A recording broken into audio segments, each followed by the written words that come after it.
Hello, everyone, and happy Sunday. Many thanks for joining today's community chat, traditional Sunday community chat, and simultaneously fundraising stream. Although this time around, I'm not really counting on this stream as a fundraising because New Year is around, New Year celebration, and of course everybody is focused on their own business. So therefore, it's a big community chat. By the way, I have prepared new segment for you, and during the stream, I will share all their news about some major developments that I have bookmarked for this live stream. A lot is happening, very interesting developments, breaking news in many ways, and not just one. Although, of course, first and foremost, I will be focused on community chat itself. I don't know if you like this or not. I can make comments being seen on or chat comments in the chat being seen on a screen. If you prefer this way, I will leave it as it is right now. If not, I can remove it. Just let me know, dear friends, in the chat about it. And I guess I will share with you, dear friends, I'm streaming on both my channels, as you know, on YouTube and Rumble, as it is the case always. And so yes, let's start today's live stream. I give you blocks of news, then I will be engaged with the chat, then news again, chat again, and like that. It's a big community chat, so I can take whatever time is necessary, and I will try my best to be informative in this live stream. And first block, dear friends, is breaking news, and there are going to be quite a few of those during the stream. Yesterday, Russian President Vladimir Putin had a meeting with the commanders of the Russian armed forces on one of their headquarters, and I believe head of general staff of the Russian armed forces, Valery Gerasimov, briefed Russian president about developments on the line of contact, and he stated that cities of Dmitrov and Gulyai-Polye are under full Russian control now, are fully liberated by Russian forces. Dmitrov is, of course, Mirnograd city and in a DPR, and Gulyai-Polye is used to be major stronghold of Kiev regime on the most eastern flank of Zaporozhye sector. Unfortunately, I cannot show you these locations on the map because even though I prolonged my subscription on this battle map, I don't know what the heck is wrong with it. I tried to open several times. That's why I was a little late to start the stream. It's not working properly, so therefore my apologies for that. But I guess vast majority of us know locations of at least major places on the line of contact anyways. So yes, it is official. Pokrovsk, Mirnograd, Gulyai-Polye are under full Russian control. And on top of that, dear friends, in a few minutes time, I give you more news about further progress of the Russian armed forces. But first of all, let's go through some statements that was made during that meeting between Russian president and commanders of the Russian armed forces. So Vladimir Putin held a meeting at the command post of Joint Group of Forces, where he was informed of the liberation of Dmitrov, Mirnograd, that is, and Gulyai-Polye cities. And we have a quote here from Gerasimov, head of Russian General Staff. I would like to say that the liberation of Dmitrov and the liberation of the Gulyai-Polye are important results of combat operations, he said after hearing report from Chief of General Staff of Armed Forces, Valery Gerasimov. Russian president commented on the information. Thus, the liberation of Gulyai-Polye opens a good prospect for further offensive operations in Zaporozhye region. In turn, the complete capture of Krasnoarmeysk Dmitrov agglomeration, that is Pokrovsk-Mirnograd agglomeration, creates the conditions for the final liberation of the DPR. And when it comes to Donetsk People's Republic, major stronghold that Kiev regime is still in control of is major and the last, basically, stronghold that was prepared for operations since 2014, basically, is, of course, Kramatorsk-Slavyansk agglomeration, and Russian troops are getting closer and closer to this agglomeration from northern side, from Seversk, Liman direction, also from central side, and also from southern side, by the way. Although, of course, there it's still Konstantinovka city that is need to be liberated, which is more than 50% under Russian control already. Also, Supreme Commander-in-Chief noted that Russian armed forces maintain their initiative along the entire line of combat contact, which is true, and I have said this a million times, I guess, in my streams, that initiative is in Russian hands, in hands of Russian military, and there is no circumstances, no theories, no scenarios which will allow enemies of Russia, Western ruling class, or their proxy Kiev regime to regain initiative on any of the direction. And another quote from Russian president today, judging by your reports, he's addressing militaries, judging by the issues we are observing on the line of contact, our interest is their withdrawal. Our interest in the withdrawal of Ukrainian military formations from the territories they currently occupy has been reduced to the zero for a variety of reasons. And this is, I think, very important statement, by the way. You know, lately, in last couple of weeks, Western ruling class launched another deception operation with initially with Trump's 28-point peace plan. Then this 28-point peace plan transformed into 27, 25, and the saga goes on and on.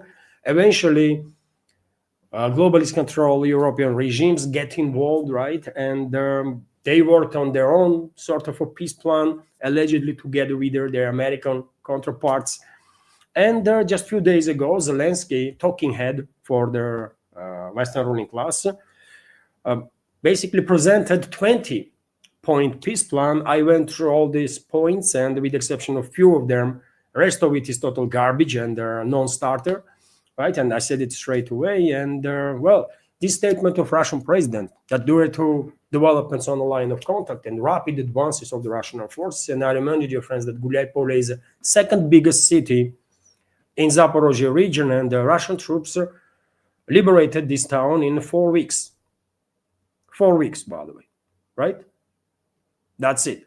So you can remember, and of course you remember, by the way, how long it was taking for Russian armed forces to liberate, like years ago, liberate different towns. Bakhmut, for example, but battle for Bakhmut was lasting for a very long time, isn't it? But lately, what we are observing is that when Russian troops focused on direction, they are very rapidly achieving success.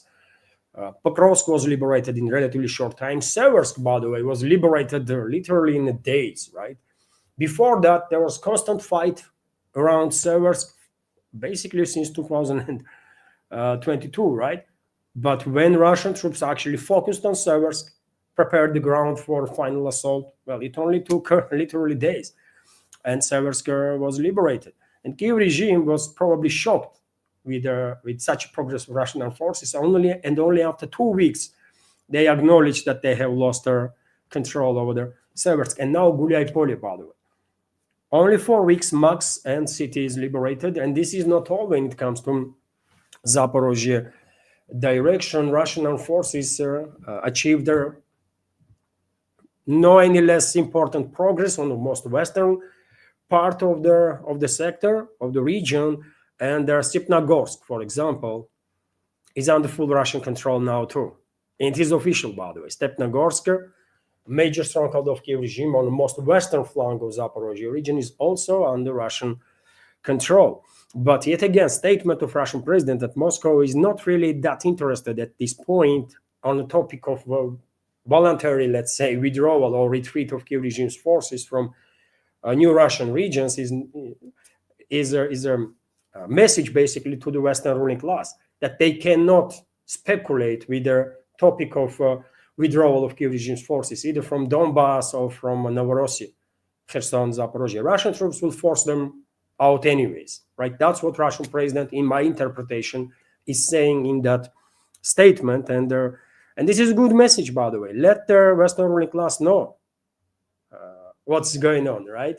Let them know that they cannot They cannot speculate with certain topics and try to trade with Russia. Not happening, right? President of the Russian Federation also emphasized that Russia seeks to end the war that the Kiev regime unleashed after the 2014 coup d'etat. However, if the Ukrainian authorities do not want a peaceful resolution, Russia will carry out the special military operation objectives by force. That's it. And the quote here, we see that the smart people have also emerged in the West who are recommending that Kiev authorities accept decent terms for the ending their conflict, and are providing good basic conditions for ensuring Ukraine's security over the longer term. President said, and he is in this case probably referring to certain ideas that were generated in US, but anyways, we all understand that it's not White House that is true decision maker. It's globalists, Global allies, neocons, writers, Zionists. These are the groups that are actually making decisions. Trump is just a talking head, writer that not really is able to do anything without permission from these groups of special interests, right? Although Russian side was always quite diplomatic. Probably you will agree with me that Russian side, for whatever reasons, was always quite polite and diplomatic towards the Washington since the inauguration of the Trump's administration, despite all their hostilities from Trump's administration. And this policy still of Moscow is still in place. But anyways, major developments, by the way. Mirnograd is under full Russian control. Gulyai-Polye is under full Russian control. Stepnogorsk is under full Russian control. It seems like the regime's defense lines are collapsing, by the way. Maybe we will see some domino effect taking place all along the front line. Very much possible. And as you know, dear friends, in Mirnograd, initial reports were, once Russian troops encircled the city, that several thousand troops of Kiev regime were locked in Mirnograd city. And my take was that maybe at some point, Russian side would allow these encircled troops of hostile side to escape the city. And just a sec, dear friends.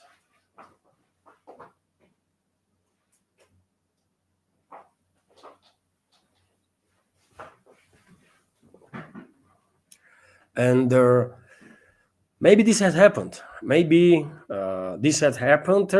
has its own calculus. Why, theoretically speaking, Russian side would allow potentially hundreds, even 1,000 plus troops of enemy to escape encirclement. After all, that will fast-track liberation of the town and also minimize casualties in ranks of Russian armed forces, right? And if you and one might say, well, those troops that you allow to escape will end up on the line of contact anyways, and you will have to deal with them no matter what. And yes, theoretically speaking, this might be the case, but not necessarily, because most of these troops that potentially might be allowed to escape from Mirnograd, although there was no official statements about it from Russian side anyways, right? But those troops, they need a long time for recovery, because all of them are most likely experiencing some psychological issues now after being encircled for quite a long time, right? And I'm saying that there is a probability of certain number of encircled troops being allowed kind of to escape, because we have not seen, statements are there that Mirnograd is under full Russian control, but we did not see videos of hundreds or potentially thousands of these encircled troops surrendering to Russian side. There are some videos, by the way, when small groups are surrendering, but maximum on the level of platoon. We have not seen videos like it was during the Mariupol operation when literally thousands of troops of Kiev regime surrendered, right? And then what happened with these encircled thousands of troops? All of them being killed? Maybe some of them, maybe even most of them were killed, but still hundreds of troops must be captured, right? And there is, at least for now, I have not seen such videos. Only, and I can show you, for example, what I did see on Russian segment of internet. This video, for example, dear friends, on which you can see small groups, in some cases several military personnel, in some cases on a level of platoon that are surrendering, but this is not hundreds, right? This is not hundreds. So where they gone? What happened to these troops? Let me. So this is the video, by the way. For example, sort of a compilation of surrendering of Kiev regime's forces in Mirnograd. A video is being made mostly with thermal imaging, right? And yes, there are some instances of surrender, but nothing on a scale that we see in Mariupol. So probably, this is my guess, probably some significant number of troops of enemy were allowed to escape, and I don't think those troops will end up on a line of contact anytime soon, because they will all need long-time recovery. They will all need long-time recovery and psychological treatment, right? So in my personal opinion, this definitely does make sense, this kind of approach from Russian side. You remember when Russian troops were finalizing liberation of Kursk salient area, there was also reports about thousands of troops of Kiev regime's forces being encircled. But in that instance also, we did not see no videos of surrender of hundreds or the thousands of troops. You know why? Because probably Russian side at one point allow those troops to escape, and calculus once again was the same. Those enemy forces will need long-term time recovery, and they're not going to end up on the line of contact anytime soon, while allowing them to escape will allow Russian side to advance rapidly and also to minimize casualty number among Russian troops. Isn't it? So it does make sense. It does make sense if you allow escape, if you leave little door, by the way, for hostile troops to escape. This is even a certain psychological pressure on enemy when they know that there is a slight chance to escape, right? This will hint enemy troops this knowledge, and yeah, it will do its work, this psychologically. And this is right now you can see on your screen unit on the level of platoon, about that surrendering, also Mirnograd, by the way, right? But yet again, no videos of hundreds of troops surrendering. So I guess significant part of encircled troops were neutralized, and other part escaped the city. And there might be some small groups that are still trapped somewhere in Mirnograd or Gulyai-Polye for that matter. But of course, this will make no difference. Russian troops will finalize cleaning operation in upcoming days. But major news is, of course, this tremendous progress of the Russian armed forces, liberation of these major strongholds that Kiev regime had on the line of contact. Now, let's continue with some other news. In this blog, I also have reports about Kupiansk. You know, dear friends, lately there are a lot of speculations about Kupiansk, isn't it? Kiev regime and their propaganda outlets that are in full support of Kiev regime are pushing this narrative that Russia lost control over the Kupiansk, or Russian troops lost control over the Kupiansk. And I was always hesitant to take those opinions seriously, right? And my judgment was based on reports from Russian Defense Ministry, which was very clear always that Kupiansk is in Russian hands. Kupiansk is under Russian control. And yesterday, I saw on one of their Telegram channels videos, by the way, of Russian troops, commanders of the Russian units, reporting from different parts of Kupiansk about operations that they are conducting in the city. And this was additional indicator that my judgment was correct. Kupiansk is under Russian control. What happened most likely is, by the way, that Kiev regime did try to regain control over the Kupiansk. They sent potentially thousands of troops in Kupiansk direction. Most of them were destroyed by Russian forces on approach to the city, but some small units infiltrate the city. Some small units most likely infiltrated the city. There is videos that are circulating on internet that we can more or less date to be relatively recently made based on weather conditions, for example, and so on, right? What happened, in my opinion, is that these small groups actually infiltrated the city. Then Kiev regime was filming these small groups moving in some parts, right? And then this Kiev regime and their pro-Nazi, pro-fascist propaganda of the Western world started pushing the narrative that you see videos, group of Kiev regime's forces moving. These Ukrainian fascists are moving inside the city. So that means this district is under control of Kiev regime, which is nonsense, right? Just because 5 freaking Nazis infiltrated, let's say, one of the northern districts of Kupiansk does not mean that these 5 nobodies, right? These 5 walking dead creatures are in control of entire freaking district. Isn't it? I mean, are we going to argue about it? So that's what happened. Kiev regime dropped thousands of troops in this direction, including quite a number of foreign mercenaries. Some of them infiltrated city, and Russian troops are hunting them down. And when Russian troops were hunting these small groups down, by the way, Russian side was also using drones, right? So there was films made of these strikes.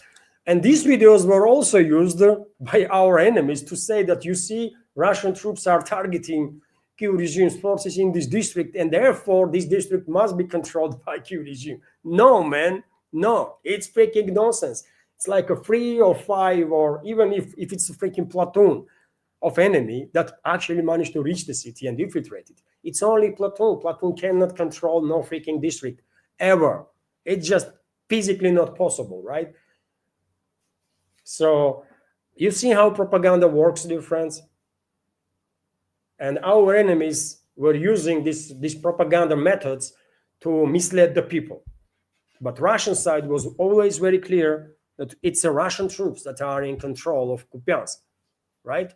And this information was once again confirmed, by the way, yesterday with this report of commanders of the Russian units on the ground, right? And they were making videos, by the way, and so on. So yet again, take any information with pinch of salt. That's all I want to say. Take any information with pinch of salt, because there is a lot of freaking propaganda out there. And at one point, even I was confused, by the way.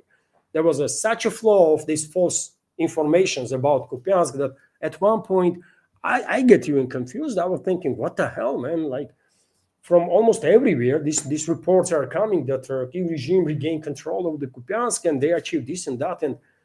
And same time, on Russian segment of internet, there was like nothing extraordinary, right? And Russian military officials were time and again saying that Kupiansk is under Russian control. I did not allow myself to be misled by this pro-Nazi, pro-fascist Western propaganda.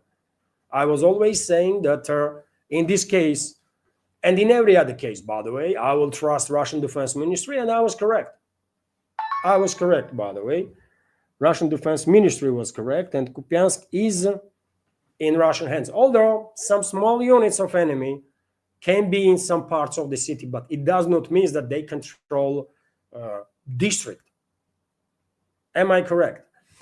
So once again, Kupiansk is under Russian control. This was reported by units of the Western group of forces, and I have no reason to doubt this information. Just because city was infiltrated by a certain number of enemy troops does not mean that they established control anywhere. For God's sake, in Paris, In Paris, capital of France, you have districts which is not really controlled by local police. Does it mean that France has lost its territory in its capital? No, isn't it? Certain district just was infiltrated by some criminal elements, and if France wants to deal with this situation, they will manage to do it easily, relatively easily, right? So infiltration does not mean control. That's all I want to say. Anyways, also, dear friends, as I said, it's not just Mirnograd that was liberated by Russian forces, not just Guliai-Pole, not just entirety of Pokrovsk Mirnograd, but 6 settlements in just last 24 hours. 6 settlements were liberated by Russian troops, and let me give you details on that. So over the past 24 hours, Russian troops liberated 4 settlements in the DPR, including town of Dmitrov, which is Mirnograd, and the 2 settlements in Zaporozhye region, including Guliai-Pole city. Guliai-Pole, once again, friends, it's the second largest city in Zaporozhye region. Only Zaporozhye city is bigger, right? And there are 4 other settlements, right? So as a result of decisive actions, units of the SAND group of forces liberated, Russian group of forces liberated the settlements of Dmitrov, that is Guliai-Pole, Radinskaya on the northern side of Mirnograd, right? Artyomovka settlement and Volnaya settlement in Donetsk People's Republic. Units of the Vostok force group of forces continued to advance deep into enemy's defenses and completed the liberation of settlements of Guliai-Pole in the Zaporozhye region, and the units of the Dnieper group of forces, through active actions, liberated the settlement of Stepnogorsk in the Zaporozhye region.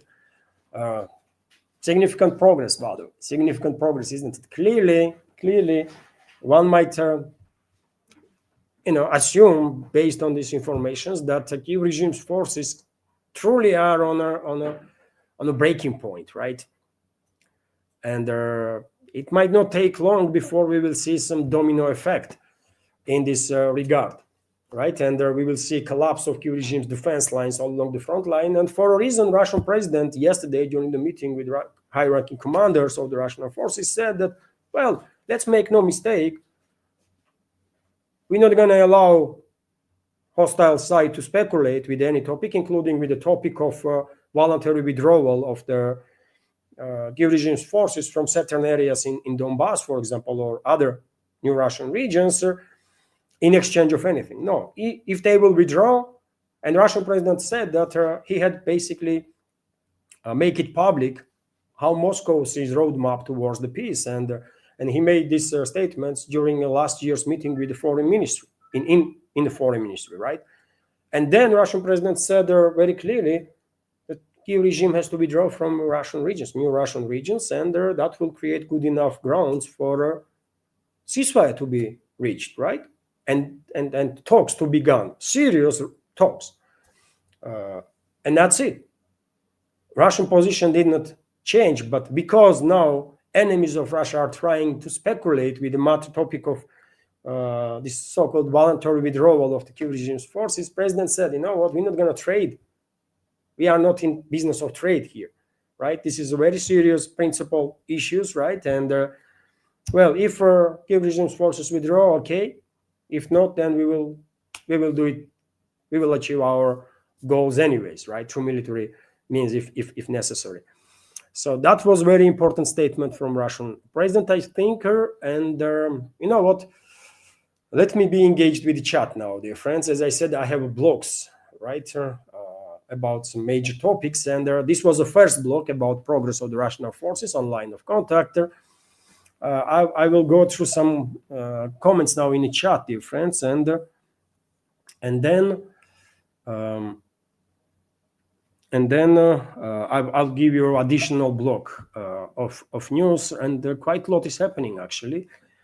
And Christian Rose, my apologies if I'm not pronouncing correctly. Christina Rose is commenting, Zelensky just stole another 2.5 billion from Canada. I am livid. What what F is going on with this? Oh, I can actually display the comment itself. So yeah, you can see different comments from Christina. It's factual, isn't it? Canadian Prime Minister announced it yesterday during the meeting with Zelensky, who was heading towards US, right? But made a stop in Canada that 2.5 billion, I guess, Canadian dollars gonna be transferred to Zelensky's regime, which is crazy, by the way. I don't know what is exact rate, exchange rate right now between Canadian dollar and US dollar, but in any ways, I think Canadians will be better off if this money was spent on best interests of Canadians, right? Instead of being given to this most corrupt or one of the most corrupt regimes in the world that Zelensky represents. So I can absolutely understand that Christina is very, very upset with the decision of Prime Minister of Canada, Corny. But yeah, you know, um, if more and more Canadians wake up to reality and see what's going on and how their best interests being ignored by their own political elites, then maybe Ottawa's policies will change. But until then, I mean, how should we expect any actual changes, really? So I understand your frustration and anger, Christina. Absolutely, I would be on the same page if I was Canadian. I would be much more angry, right? Also, Belikov Dmitry is asking, let me highlight the question itself. Belikov Dmitry is asking, does the FSB Academy take foreign officers? Foreign officers? No. I mean, I don't know, but foreign officers, if they are officers already, they can find the ways to cooperate with FSB if they want to. But I don't think they're going to be accepted in academy. Academy is for beginners, isn't it? So if someone is already officer and holds certain positions, I would imagine those people can contact somehow. I don't know how, but somehow, Russian security services, and if they want to cooperate, they can cooperate. But it's a risky stuff. Obviously, this is something that specialists should know. But when it comes to academy, if I understand correctly, is for youngsters, isn't it? When people finish school, some go study on medicine, some go study on physics, some go study to become teachers and stuff, and some people are deciding that they want to serve in a military or they want to serve in security services, and they go either in the police academy or in FSB academy. So it's for youngsters. I don't think these academies are for foreign citizens in general, right? Because this is security services we are talking about, and definitely not for officers of foreign countries. If they want to, for sake of peace in this world, if they want to be on the right side of history and cooperate with Russian security services, then they should know how to link with them, right? I don't know. I cannot give them no advices. So, it is what it is.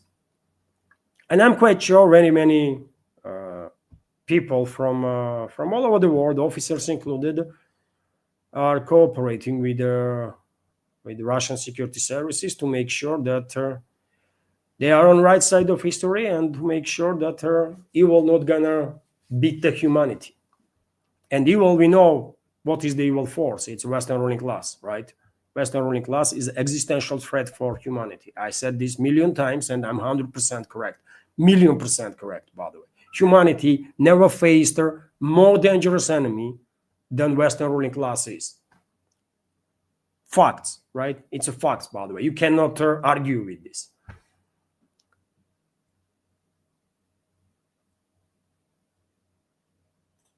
Interesting comment from Non-D3C. Ukraine bombshell hits before Trump talks. Budanov says Russia's army growing stronger than ever. Yes, Budanov did make quite a number of statements. He also said during latest interviews, I believe that well, this world, I'm interpreting, but he has said something on lines that this world is not circling around Ukraine. Everyone should understand that, and this is true actually, right? But Budanov is a scum of humanity himself, terrorist and mass murderer, and day comes when he will pay heavy price for all the crimes that he committed against citizens of Ukraine and against citizens of Russia, and God knows against citizens of which other country. For sure, against citizens of Moldova, because they were committing crimes and terror attacks in Moldova too, and elsewhere too. Right? Let's scroll, by the way. And in a few minutes, I'll give you more news, dear friends, from new segment, and then I will rejoin community chat again. Oh, interesting comment here from Marasi. I really wanted to spend New Year in Russia. Well,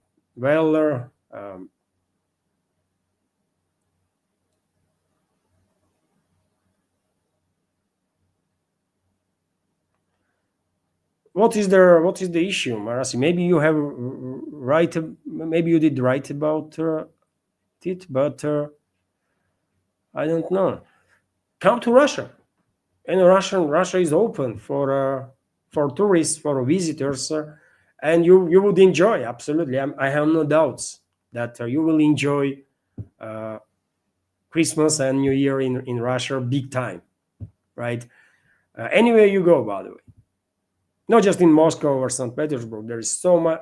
Russia is the biggest country in this world, right? So you will definitely find a place of your liking. So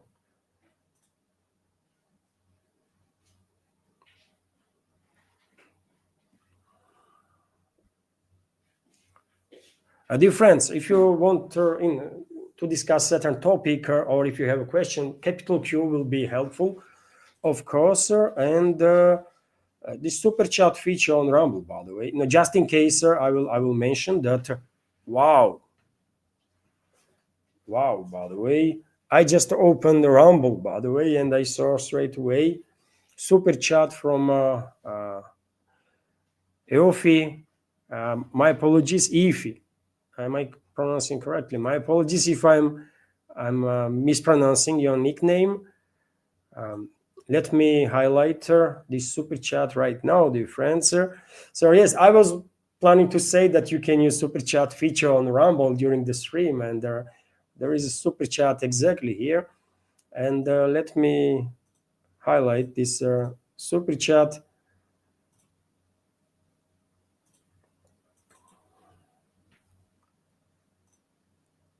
Or you can use some other support platforms, dear friends, Boosty and then PayPal, for example. You can become a subscriber on my Patreon page, of course. That will be great support too, or on my page on Boosty, by the way. And this is a super chat from Eofi or Ifi. Thank you very much, dear friend, for a generous donation of $50 through super chat feature on Rumble, and a comment from Eofi is Happy Christmas and New Year, Levan, and family and everybody. I will add. Thank you very much. Thank you very much for your kind words, kind wishes, and very generous support. Truly grateful for attention and this support. Thank you. And dear friends, of course, I'm joining these kind words of Yofi. Merry Christmas once again to everyone who celebrated on 25th of December, and Merry Christmas to all the Orthodox Christians. We will celebrate on 7th of January, of course, and Happy New Year to everybody. Happy New Year to everybody, of course. And dear friends, yesterday, finally, I did manage to go out in the city center here in Moscow and make some videos about all the installations, these New Year's and Christmas installations in the city.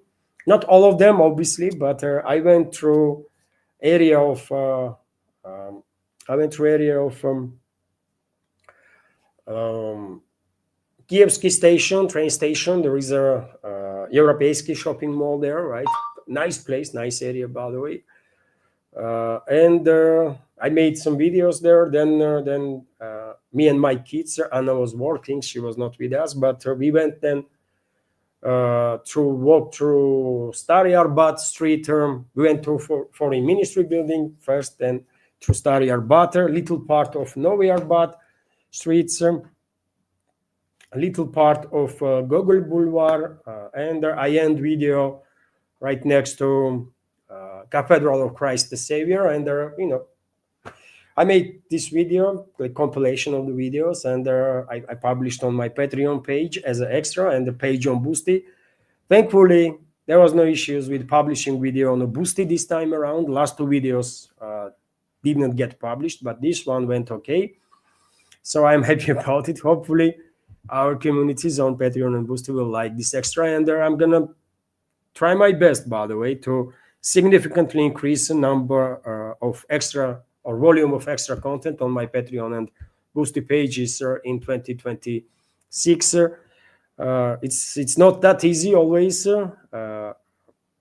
It's never easy actually, but I'm gonna try my best to have more and more extra content on Patreon and Boosty, right? And not just in 2026. Before end of this year, I'm gonna try to publish some more extra also.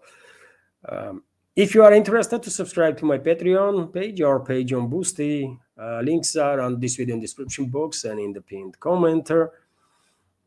I can go and summarize kind of this year how it went for this project, and well, we survived, so that's already achievement, isn't it?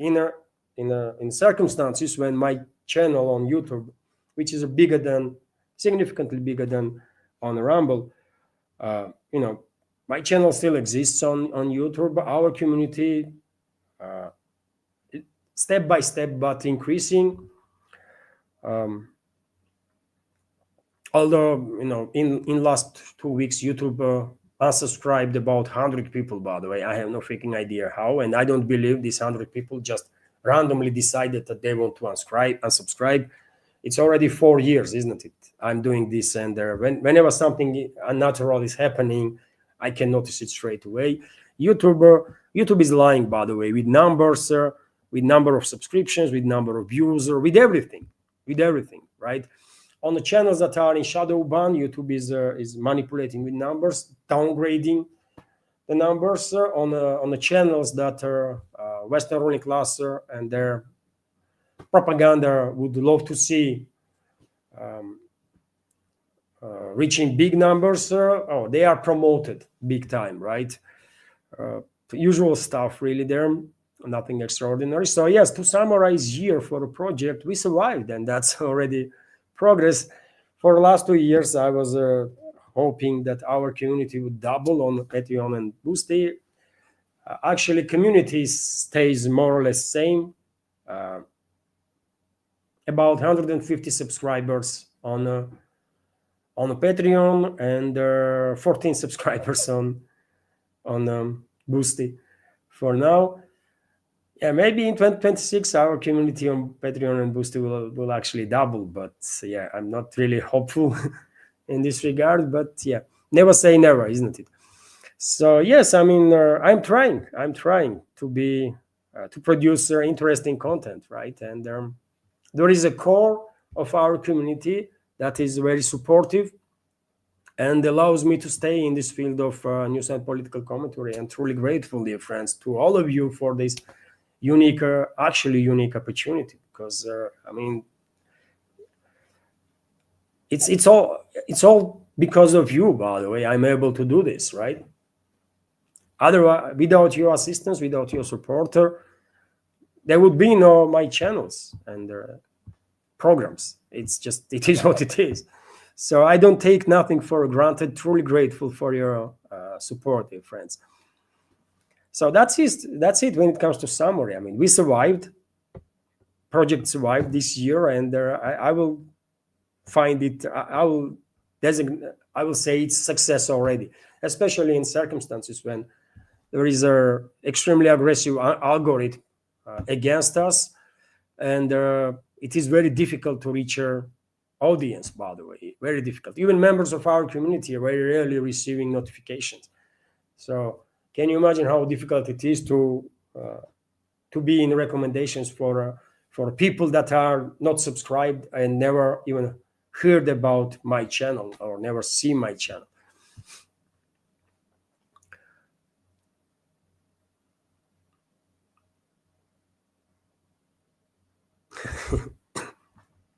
Matt Smith is commenting, I'm I'm not good with maps. They seem to be moving west. Yes, this is true. This is true. Russian troops are moving westwards, and they're with accelerating speed. This is for sure.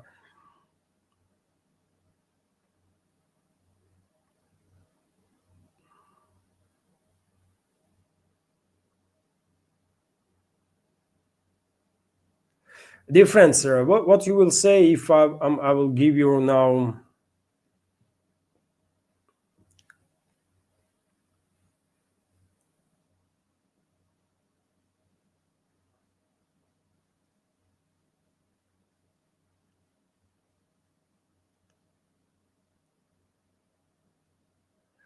I give you a new block, next block of news, and then let's continue with the chatter. Yet again, capital Q's, dear friends, will be very helpful. Will be very helpful.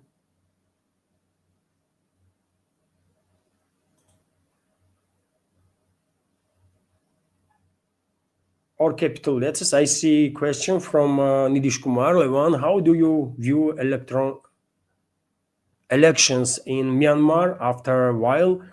Can we see stable Myanmar and decrease their white powder supply? It's hard to tell, isn't it, Nidish? There is certain forces, very influential forces that are interested in destabilizing all of global South, not just Myanmar, but all of global South, right?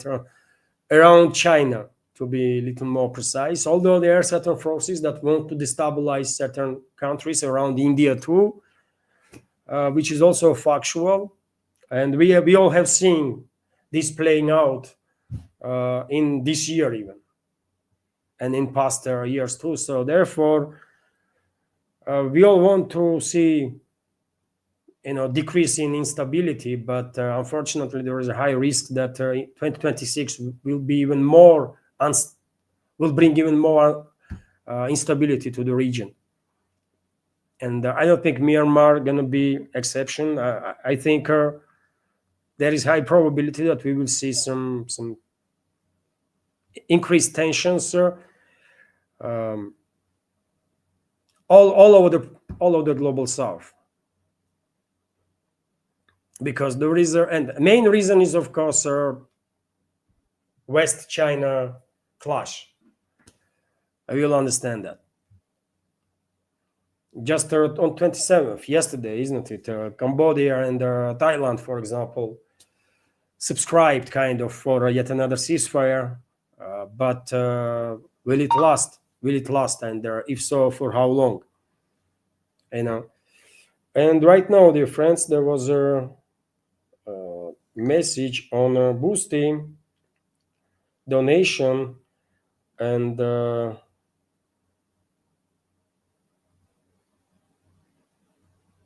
it's from Alexander G. Uh,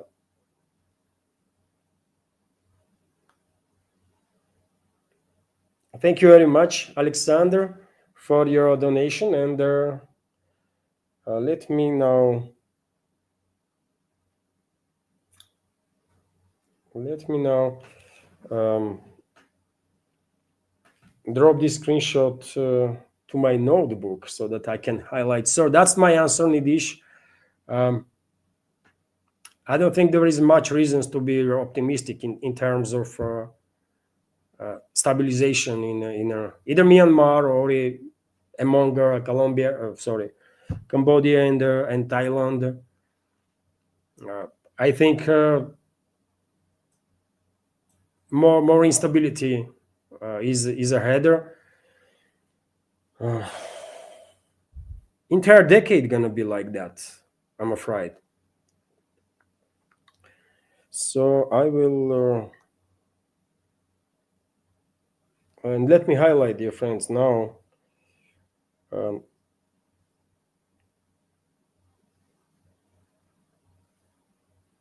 This message from Alexander G, member of our community. And how should I transfer this image to?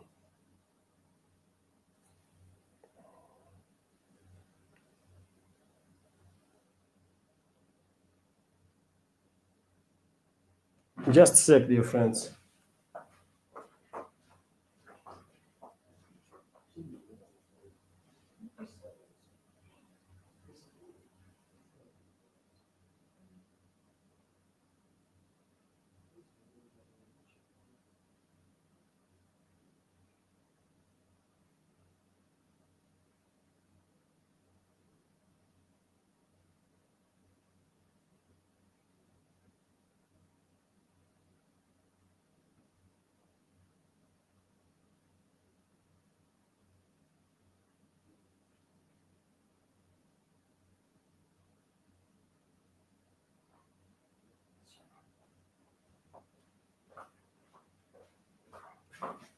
Okay, my apologies, dear friends. I think I did manage to drop the screenshot in a notebook.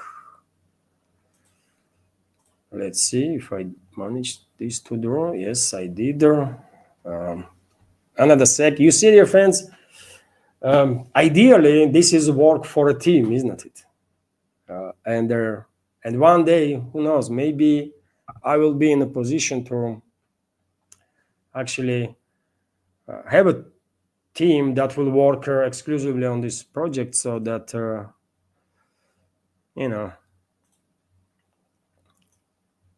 but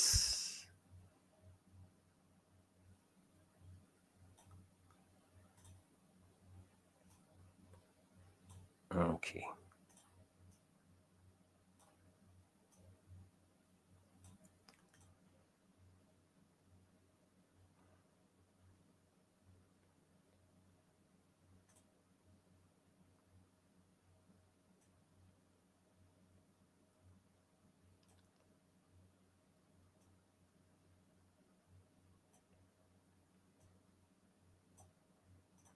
Okay, I can highlight now.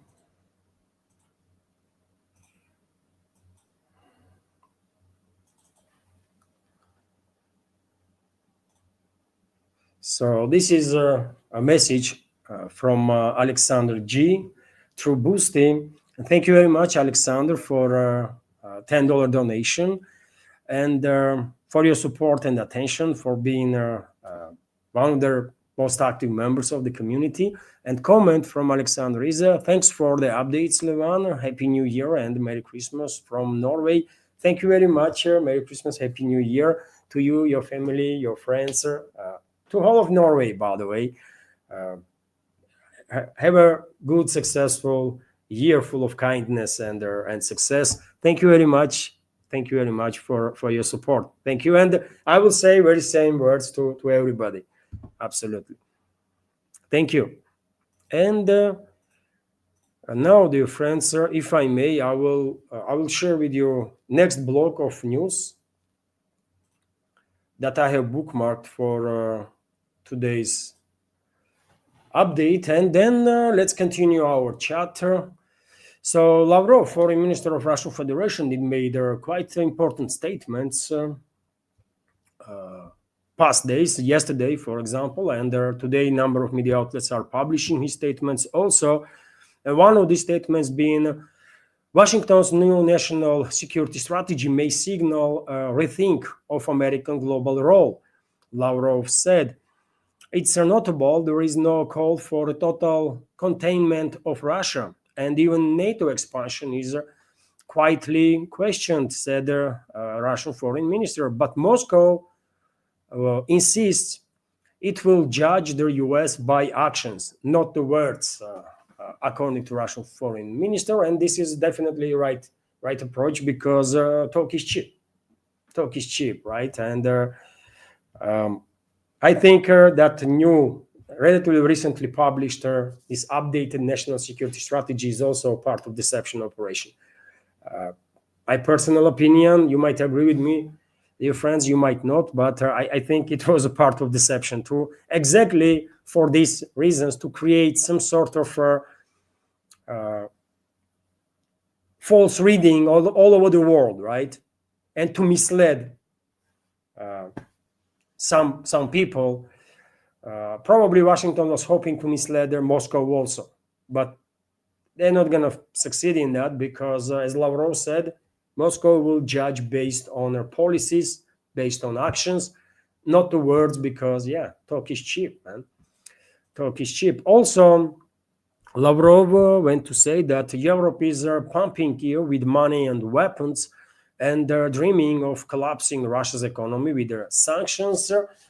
Factual, isn't it? Western ruling class, especially globalist part of it, and the globalist control regimes in Europe, first of all, UK, France, Germany, they are dreaming about achieving strategical defeat of Russia, isn't it? Still to nowadays. And this is dangerous, of course, until these people that are pulling the strings in Europe are not yet ready to face the reality and acknowledge that they lost this proxy war that they are waging against Russia. Until they still have this ground or baseless or groundless hopes that they might actually succeed against Russia, they will continue escalation. Unfortunately, this is the reality, and we understand this, and we are ready as much as possible. That's what basically statement of Russian Foreign Ministry means. Once you know, you are armed, basically, right? After the US administration changed, their EU become the main obstacle to peace, and now openly said it's ready to fight it out with Russia on the battlefield. Lavrov also said, and they're also true, by the way. All you hear from the European high-ranking officials mostly is how they are preparing for a war with Russia and how they're going to prepare for a war with Russia. And they're literally on a daily basis terrifying their own public, right? With these false narratives that Russians are coming, Russians going to attack, and this and that, which is total nonsense, obviously. And on this very topic, on this very false narrative that Western ruling class loves to push about non-existent Russian threat, Lavrov also on this desire of the Western ruling class, European ruling class, to provoke direct clashes between European NATO member states and Russia, Lavrov warned them of a crushing response from Russia in the event of attack. And so TASS news agency is reporting that the Russian Foreign Minister Sergei Lavrov warned the uncomprehending politicians in Europe that Russia's response to the attack would be devastating. For their slow-witted politicians in Europe, who I hope will be shown this interview, I will repeat once again, there is no need to fear that Russia will attack anyone. The Russian Foreign Ministry said in an interview with the TASS regarding the results of 2025. At the same time, Lavrov said that if anyone decides to attack Russia, the response will be crushing. Lavrov recalled that Russian President Vladimir Putin has spoken publicly about this on the numerous occasions, which is correct. For example, just a couple of weeks ago, by the way, when asked about this Western propaganda and intensifying anti-Russian propaganda in Europe, and false narratives that Russians are coming, Russians going to attack, and war going to happen in 2029, 2030, and this and that. Russian president said that Russia is not planning to attack nobody, but if European leadership will go ahead and provoke direct clashes between European NATO member states and Russia, then Russian response will be absolutely devastating. And shortly after, European elites will initiate open, direct conflict with Russian Federation. There might be no one left among those very European elites with whom Russia can negotiate anything. I think this was one of the most strongest statements that Russian president ever made in regards to Western or European elites, if not the strongest one, right? And even though Rutte at once stated, and he probably was representing in that statement most of the Western ruling class, even though he stated that he's not paying attention to no statements from Russian president, they should. They just should. It's very important, and very important for them, first of all. Right? They should pay attention what Russian leadership is saying, because everything that has its beginning has its end also.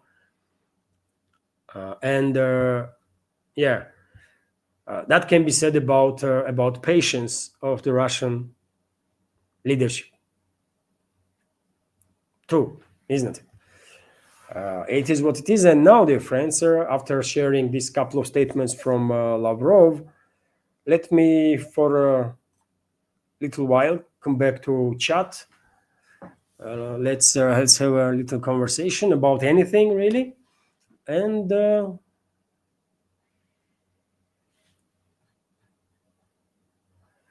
then I will share next block of news. As I said, surprisingly, there is quite a lot of reports, by the way, a lot of updates on major developments, major topics.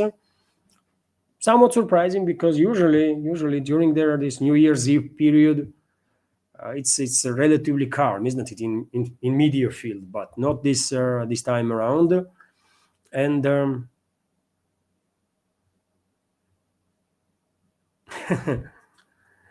oh, interesting. Nidish Kumar is commenting, Levan, we need a New Year live stream and celebration.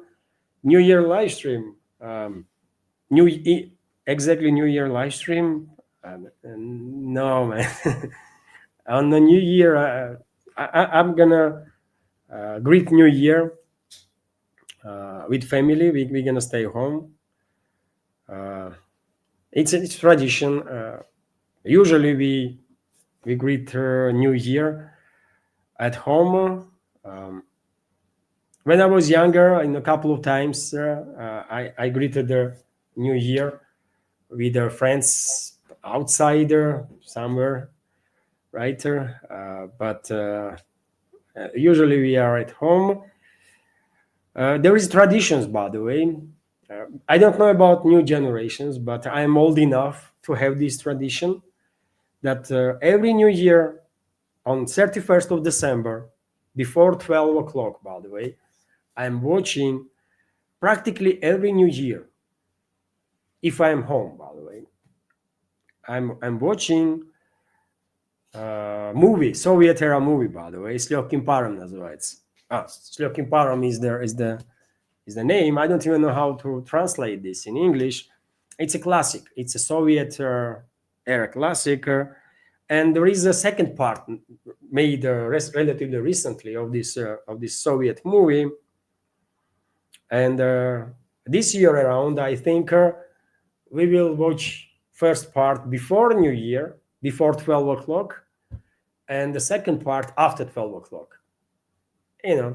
As an idea. Let's see how it will work out. But yes, on 12 I will celebrate with my family. We might have some guests. And yes, on 1st of January, by the way, 1st of January, I might have a live stream. Let's see. let's see. But I'm not planning to have any long day offs, or any long weekend, or holiday or something like that.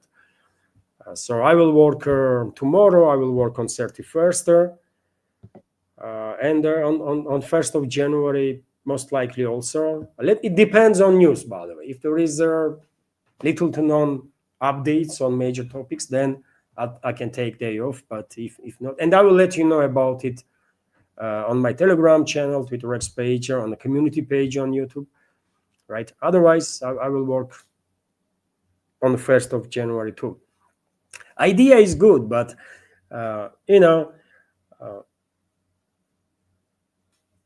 this can be done by bigger projects. I can see big projects being able to celebrate New Year's and greet New Year's, by the way, many times over, because on East, by the way, in Australia, in New Zealand, New Year is coming like 10 hours before here in Moscow, isn't it? Something like that. So if we were a big project, then I can see, technically speaking, such a thing to be done, that we start celebrating New Year when most Eastern countries start celebrating, like together with Australia, New Zealand, and all the others, right? And then step by step to celebrate New Year whenever it hits different time zones, right? That would be, as an idea, it's a good idea, but realization, you need a team to do so. I mean, it's something that big project can do, and I can see why it would be interesting, isn't it? You will share some videos from different parts. Yeah, why not? But me, too small for that.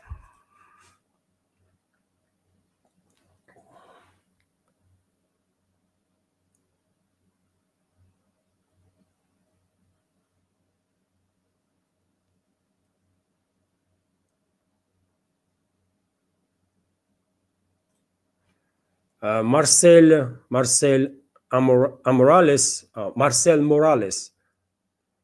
Morales is commenting, there are brown people of the Americas do not support their Anglo-Zionist crusade of genocide.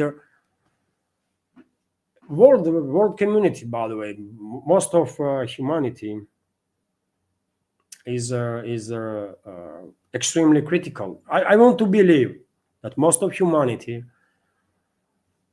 all over the world is against those criminals that are committing crimes against humanity in many places, in Palestine and Middle East in general, and elsewhere too. By the way, it's a Western ruling class. It's a Western ruling class, by the way, that is behind this war that we are seeing for 4 years now, soon to be fifth.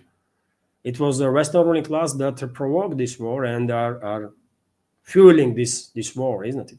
It's a proxy war of Western world, collective West against Russia, and they are committing crimes all over the world. And I want to believe that majority of humanity is on right side of history and does not support these genocidal maniacs that are in charge of collective West, globalists, neocons, Zionists. They are all same criminal gang, by the way. They might have some different priorities, but all of them are criminals that should be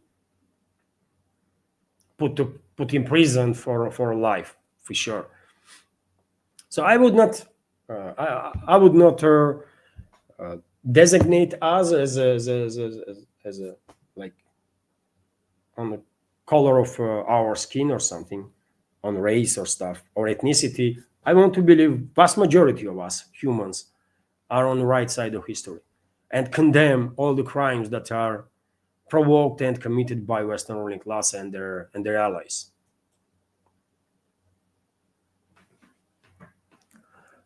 Oh, I see Marasi is also commenting on the topic of visiting Russia. And comment is, I applied for a visa online and they thought their consulate would send me invitation for an interview and waited till last week of flight, not knowing I had to let their consulate know myself. Uh, oh, there was some misunderstanding, I guess, between you and the consulate or something. So you got the visa. If you got the visa, then, but yeah,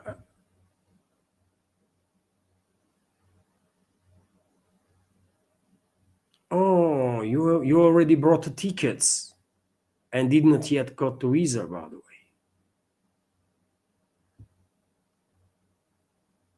If this is the case, then give those tickets back. You can return tickets, isn't it? And just I know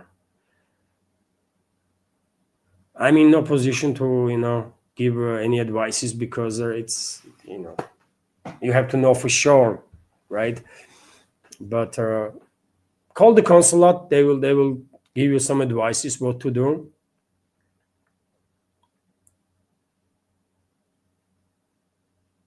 Oh, interesting comment from Hypatia or Hypatia. I believe Ukrainian parliament may dissolve before New Year's. Um, well, interesting. These so-called anti-corruption agencies in Ukraine that are controlled by the West, by the way, by US first of all, and their European involvement too, NABU and SAP. They went against their MPs yesterday. They went to parliament. They tried to do some search.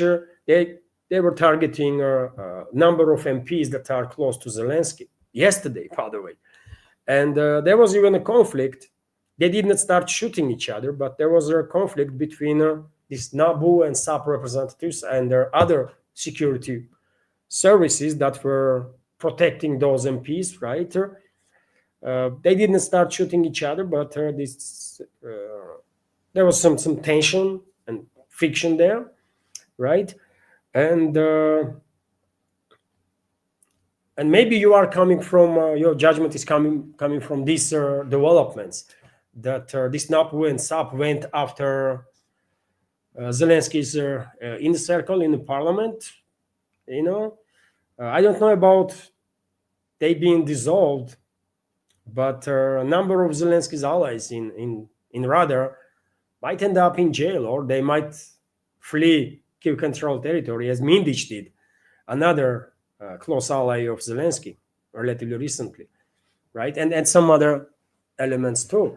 So there is some internal, movements, internal tensions that are happening in the political field, let's say, political criminal field, financial field of on the Kiev controlled territory. It's all mixed there, isn't it? They all are corrupt, by the way.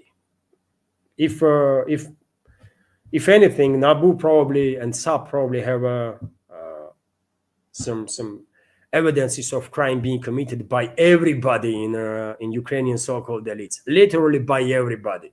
I don't think there is even a single decent human being there that have not been engaged in some sorts of a criminal activity.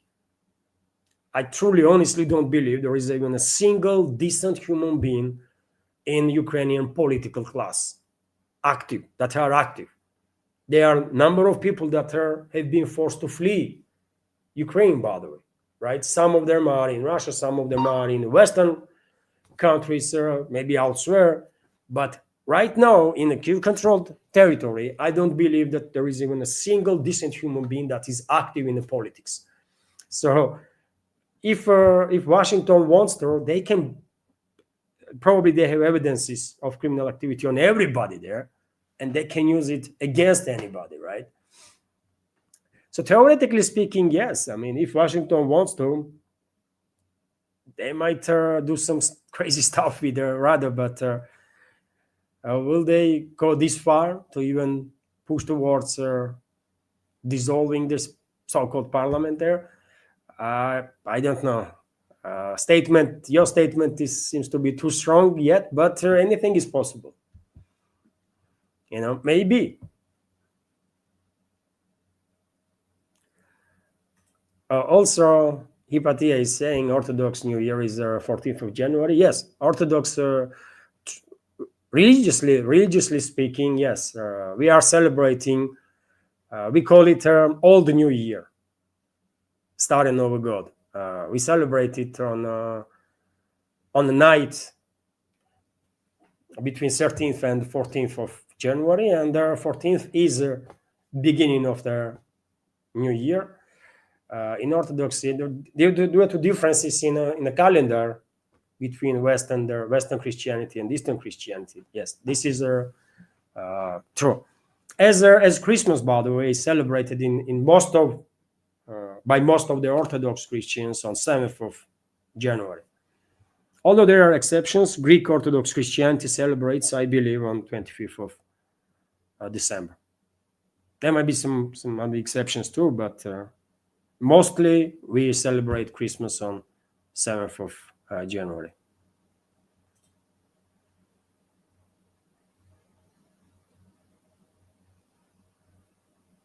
What? Can you school a bottle of vodka for us, Levan? Skol is a drink. I don't know what skol means. I'm gonna, let me find out.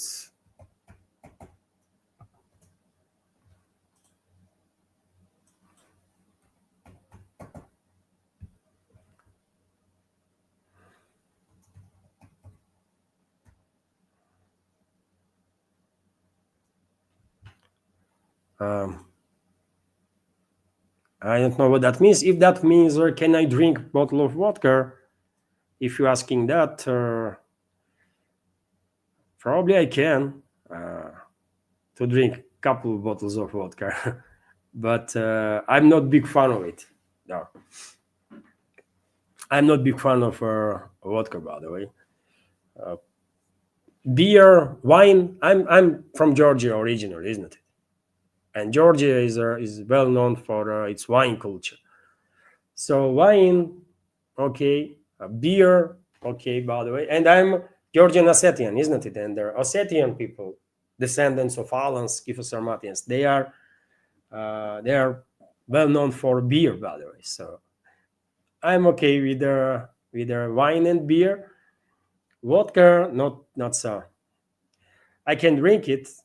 I can take on liter of vodka, by the way, probably easy, but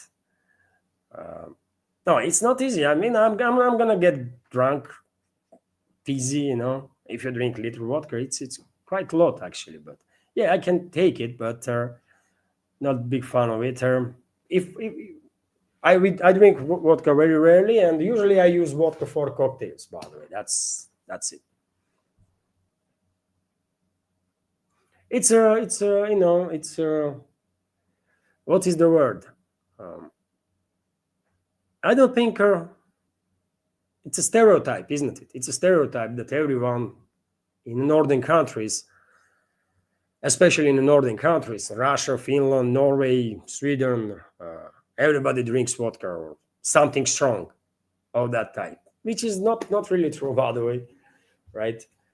So, but vodka is is still quite popular, by the way, and in a cocktail, it's a good, you can do some nice cocktails with it, isn't it?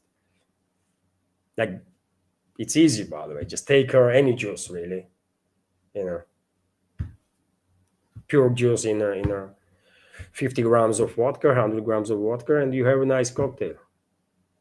Or you can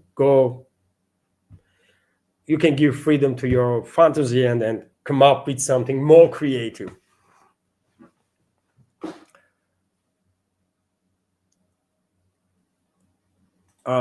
David King is asking what year is in Chinese calendar. I don't know, by the way. I don't know, but it's a different year in Chinese calendar. A Muslim world has different year, by the way, and it's only for us Christians, by the way. This year is 2025, and the 2026 is coming. But through other religions, it's different years, different centuries. So I know in China there is different year, and I know in Muslim world is also different year.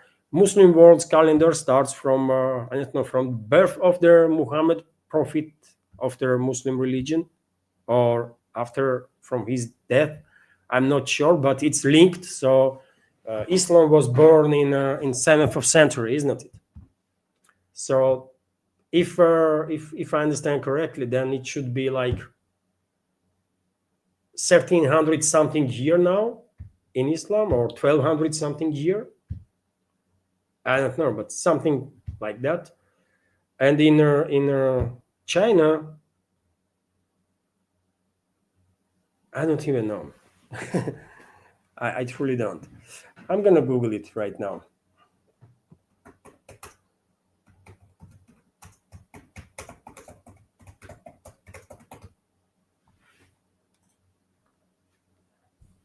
By Chinese calendar. Ничего себе, блин. It's a 4722nd year now by Chinese calendar. Holy moly, man. Really?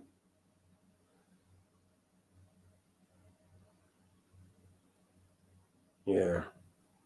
You see, it's 4,000 something there, almost 5,000.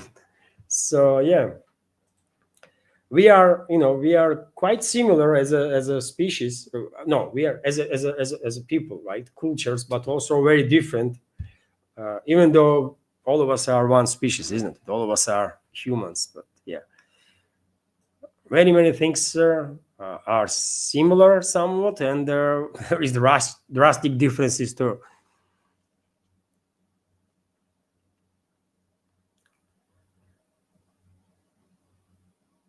Let me check here. Oh, let me check here too.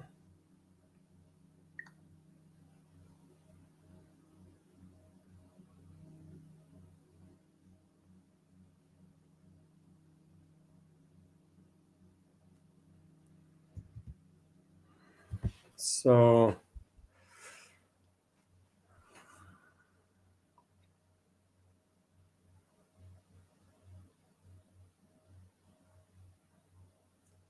I'm scrolling there, friends, in the chatter.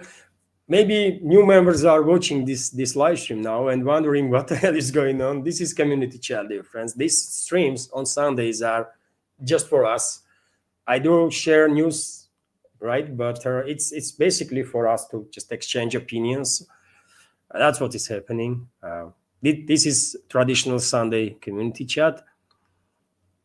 Much different than workday live streams, news updates.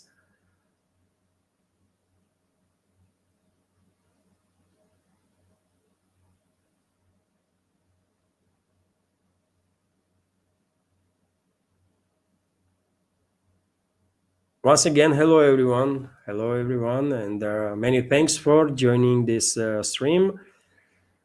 And let me share with you now, dear friends, next block of the news, if I may, and then we will. I will rejoin the chat, and next block is about I believe.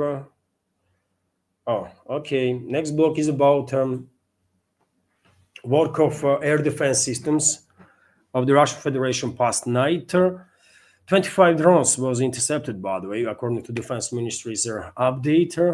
25 drones were intercepted past night over their 6 regions, I believe.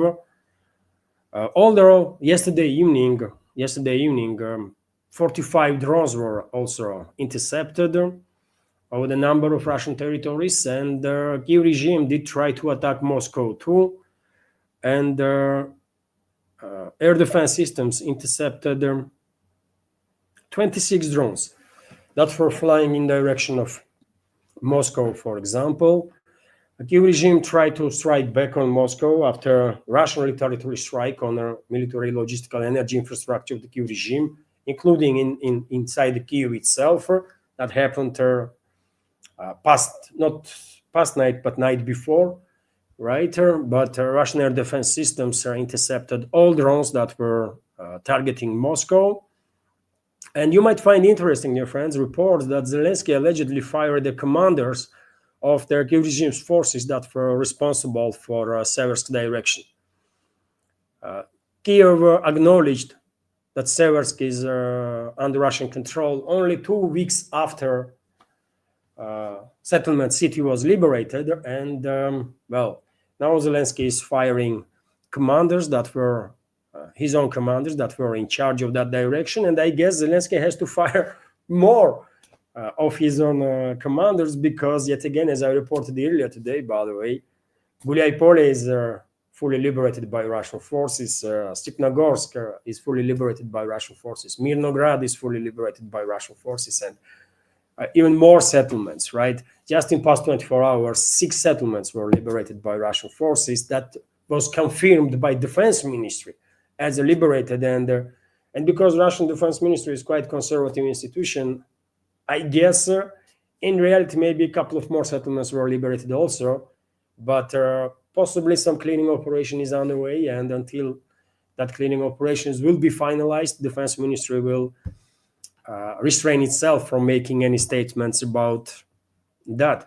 Also, dear friends, of course, you know that there are going to be talks between Trump and Zelensky today in US, in Florida, isn't it?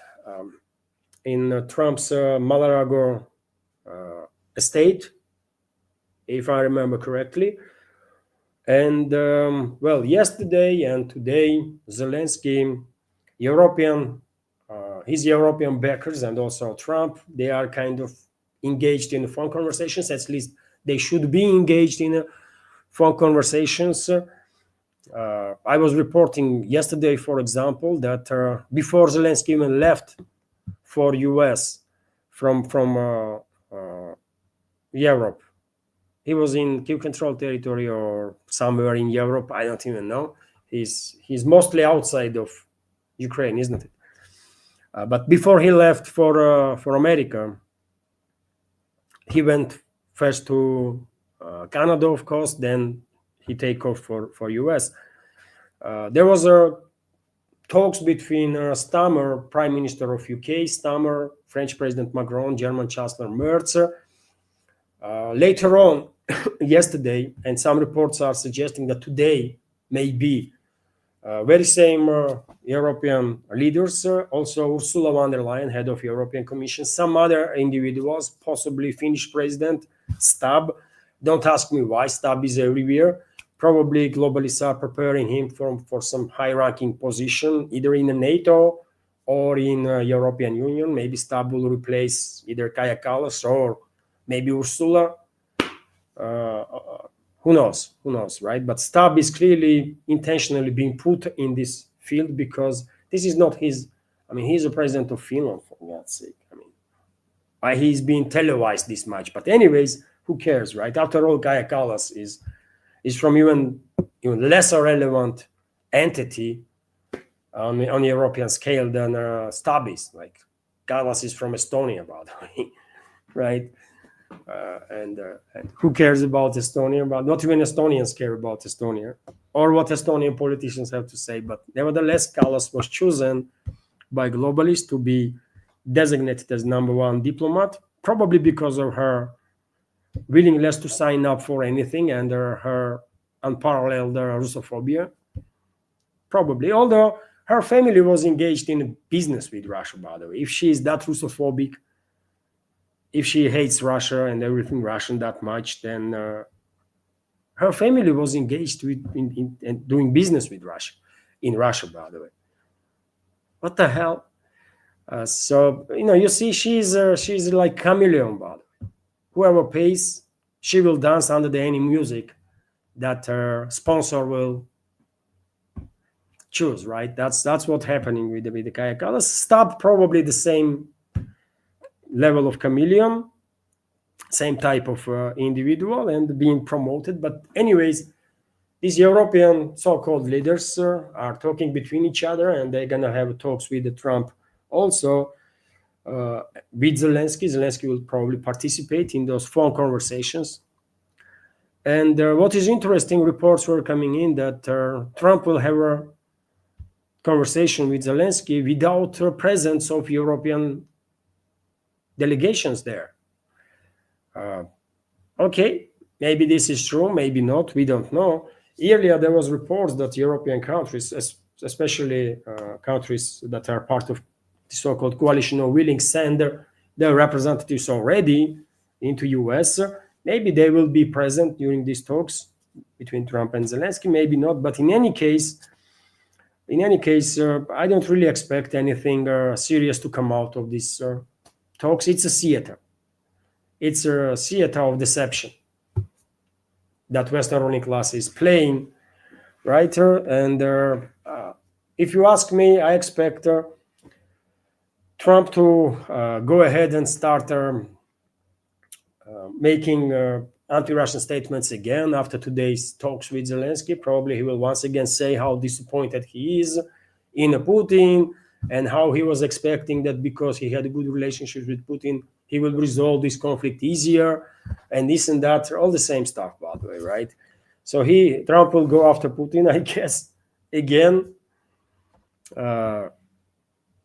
Okay, I mean, we don't care. We just simply don't care, man. We had enough of this theater. It's the same stuff time and again, right? And what is the point? It's anybody's guess. What is the point of all this theater, man? Who they want to fool? Western ruling class, who they hope to fool? Russian leadership not gonna get fooled, by the way, right? Rest of the world is also not gonna get fooled, right? We have seen this movie so many times that it's no longer generates any additional interest, really. And therefore, I don't even care, by the way, about this meeting between Trump and Zelensky, because it's just freaking theater that we already have seen, right? It is what it is. All the reports were that originally this meeting was planned for 3 p.m., isn't it? Local time, but eventually, which is going to be 23 p.m. Moscow time. But then White House changed the time of the meeting between Trump and Zelensky, and now they will have a meeting at 1 p.m. Washington time, which is 9 p.m. Moscow time. Okay, now we know that. But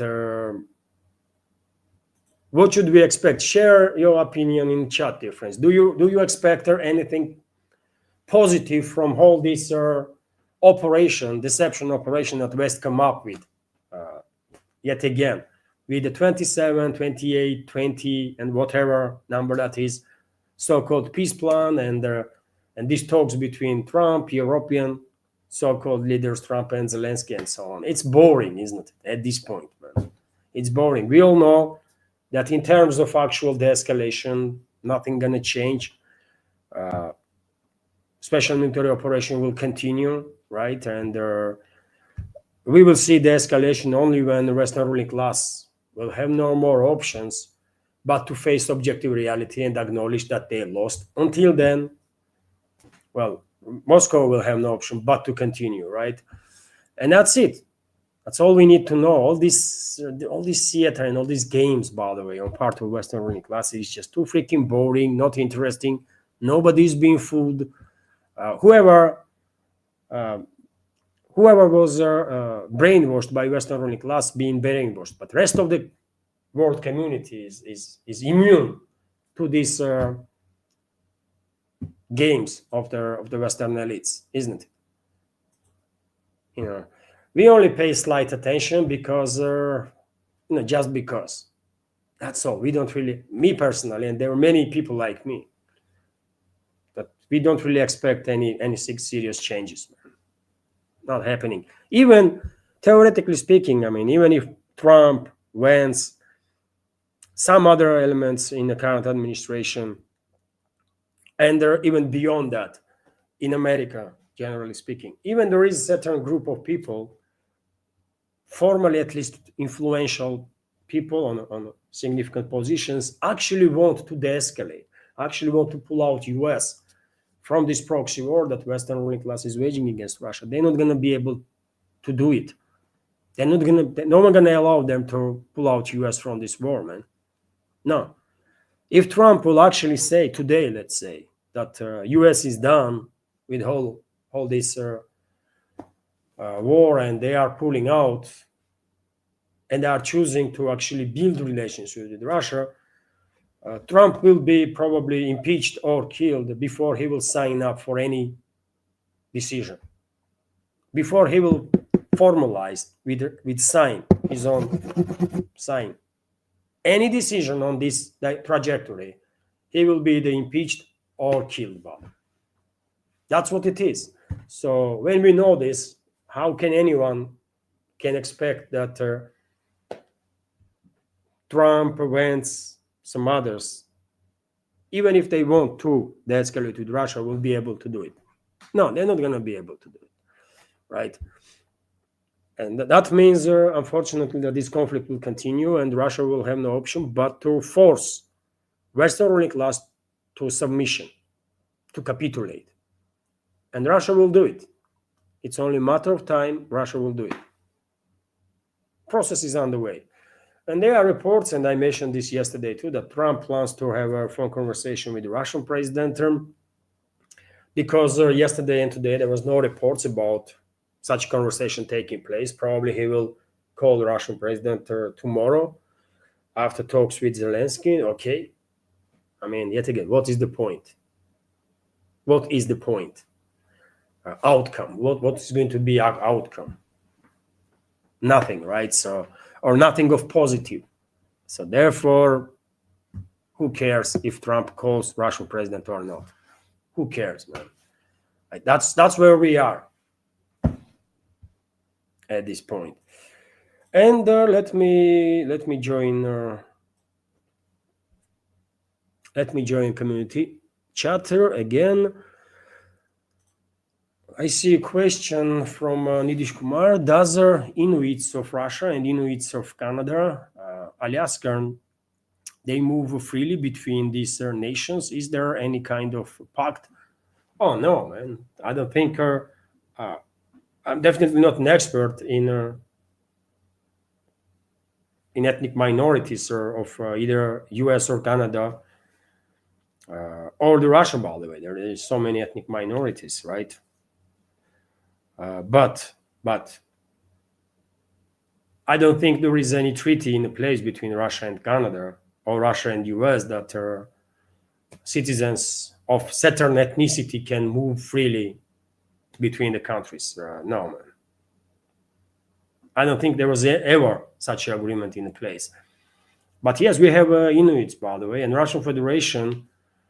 I don't know what people know outside of Russia, but what is actually happening is that Russian Federation spends quite a lot, by the way, on federal level to support ethnic minorities, to support local culture, language, to maintain language, by the way. I know this firsthand because, once we were forced to flee Georgia when Saakashvili, Western puppet Saakashvili, was president there, we were living in Russia since 2009. That was 2009 when we end up in Russia, right? And most of the time, until we move into Moscow region first and then in Moscow like 3-4 years ago, most of the time we spend in North Ossetia Alania Republic in the Northern Caucasus region. And I know firsthand that not just local government, but federal government, by the way, is spending quite a lot to promote local culture, to safeguard local culture, language, by the way. And this is happening in all the other regions where ethnic minorities are living, right? And I mean, this is big issue. This is big issue, by the way. For example, on example of North Ossetia, Alania, I can tell you that, well, younger generations, especially, by the way, younger generations are mostly using Russian language, and it's all good, by the way. Russian language is, of course, state language inside the Russia, and also international language. So everyone should know Russian, I would say, right? It's a beautiful language, wonderful language, and very deep language, by the way, right? If you have ever read Russian classics in Russian, you will know what am I talking about. And yes, local governments, federal governments are trying hard, by the way, financing and doing whatever they can, financing festivities and promoting local culture, language. But it's still issue. It's a still issue, by the way, that and I think this might be a case in terms of many other minorities, when younger generations are more gravitate towards Russian. Probably they find it more easy, and even between each other in Ossetia, by the way, you will see, if you go to Vladikavkaz, for example, you will see locals, right? And youngsters, and they speak between each other in Russian, which is yet again all good, but they should also speak with each other in Ossetian language, Alanian language. This is only language that we have left, by the way, from Skytho-Sarmatian civilization, right?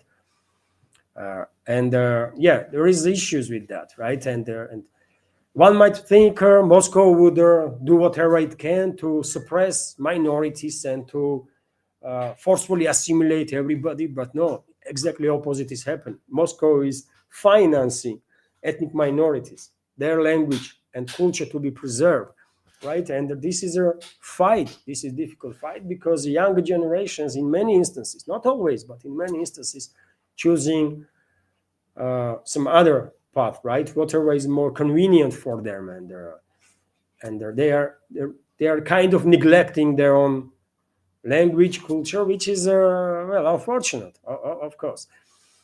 And this is the issue, by the way. I think this is the issue in Canada also, and in US also, probably, with the ethnic minorities, including Inuit people, right? But yes, Russia does whatever is possible, by the way, to preserve these unique cultures, unique languages. This is all true, man. Now, fortunately, there were some ethnicities, some ethnic minorities were already some 100 years ago, or during the Soviet era, completely assimilated, right? And there are certain languages, especially in the far east of Russia, that maybe like very few people still are able to talk, and that's it, man. But this is not about Inuits, by the way. They are in a better position, and hopefully they will preserve their culture, traditions, language, everything. Russia is helping them with this. I don't know how things are in US or Canada, but yeah. And I don't think there is any agreement of free movement between the countries for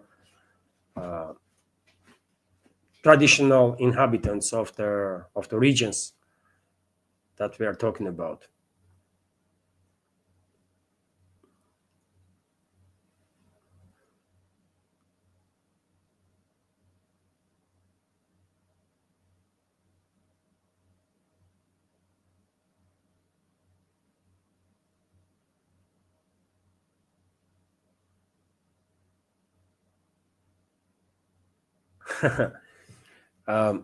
Ramplans is commenting, Levan, I hope one day I will be able to try their famous Georgian wine. It's I don't know where you live, but I mean, Georgian wine has been exported all over the world. Russia is, of course, main market for Georgian wine historically, at least for last several centuries, by the way. But I believe Georgian wine is being exported all over the world, and you just make sure that it's an original wine, not some fake stuff, because this is the issue, by the way, and always was the issue. A lot of some elements are trying to make some money on famous goods from different countries. You know that no any less than I do. And wine is no any different, by the way.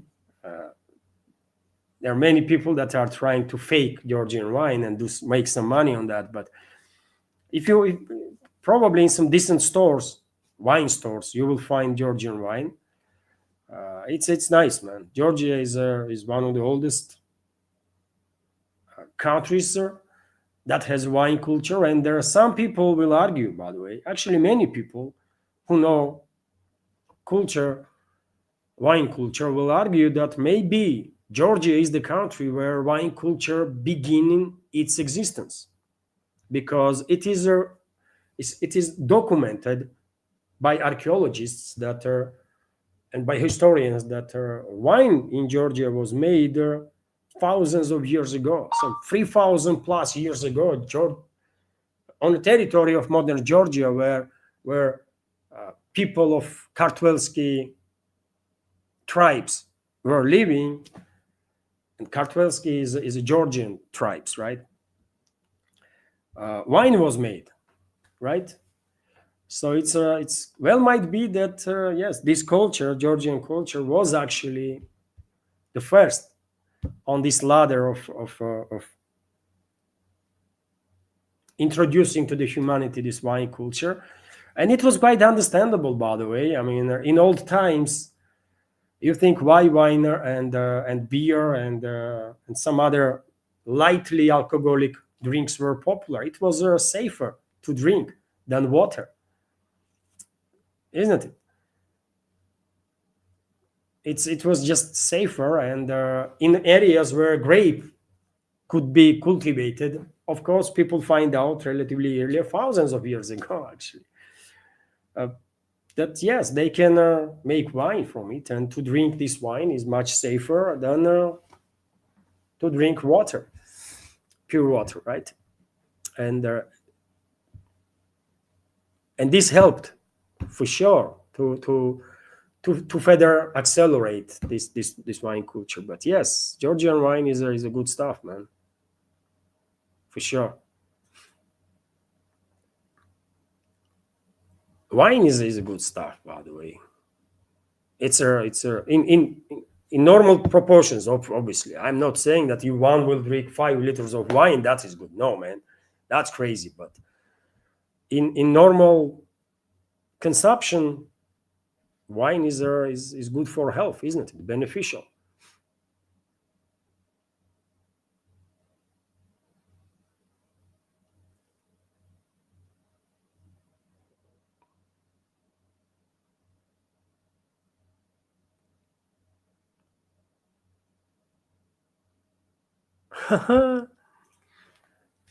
I challenge Svetlana Vladimirovna is Vladimirova is commenting. I challenge Levant to vodka drinking contest. Please, you bets, ladies and gentlemen. Oh no. But well, interesting.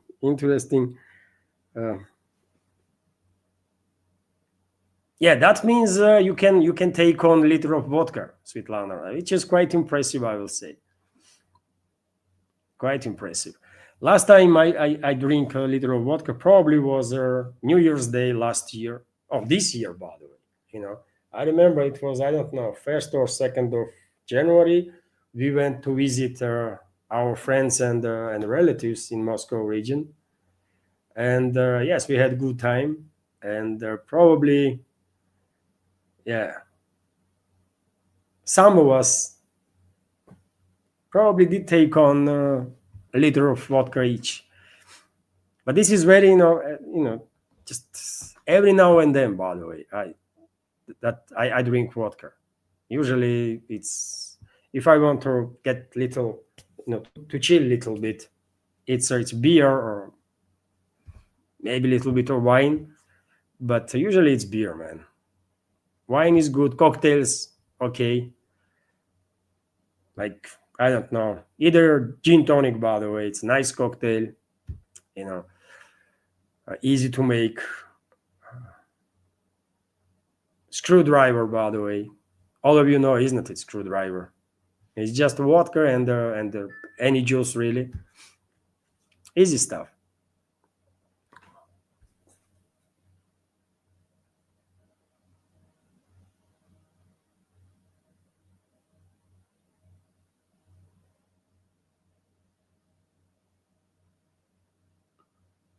Oh, really?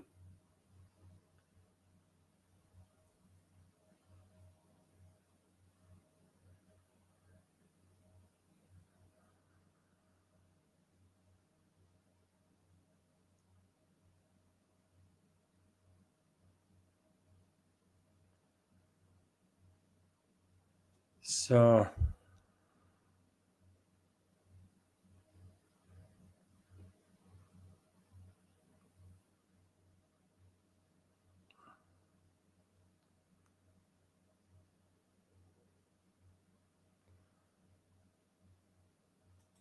oh, interesting comment from Dekik. My dad love hot wine with a clove drink from Serbia, Bosnia, Croatia.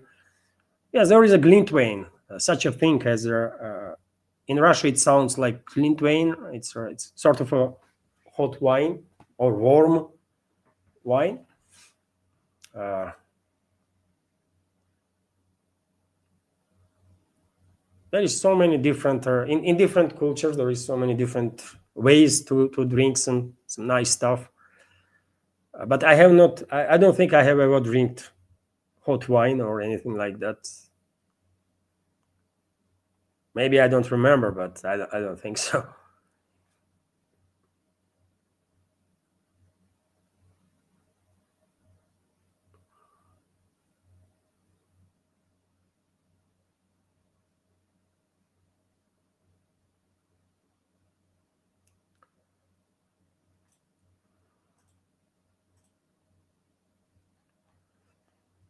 So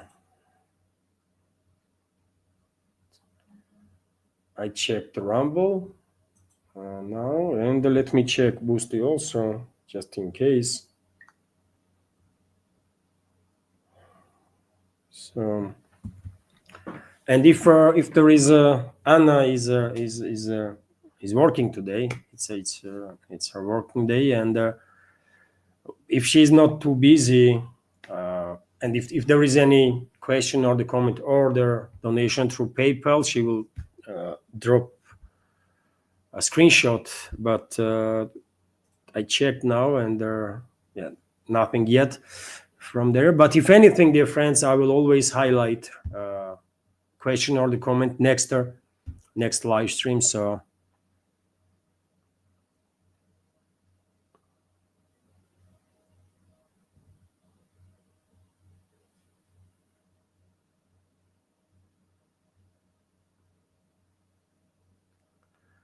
capital Q's, dear friends, will help to spot that question is or comment is directed to me.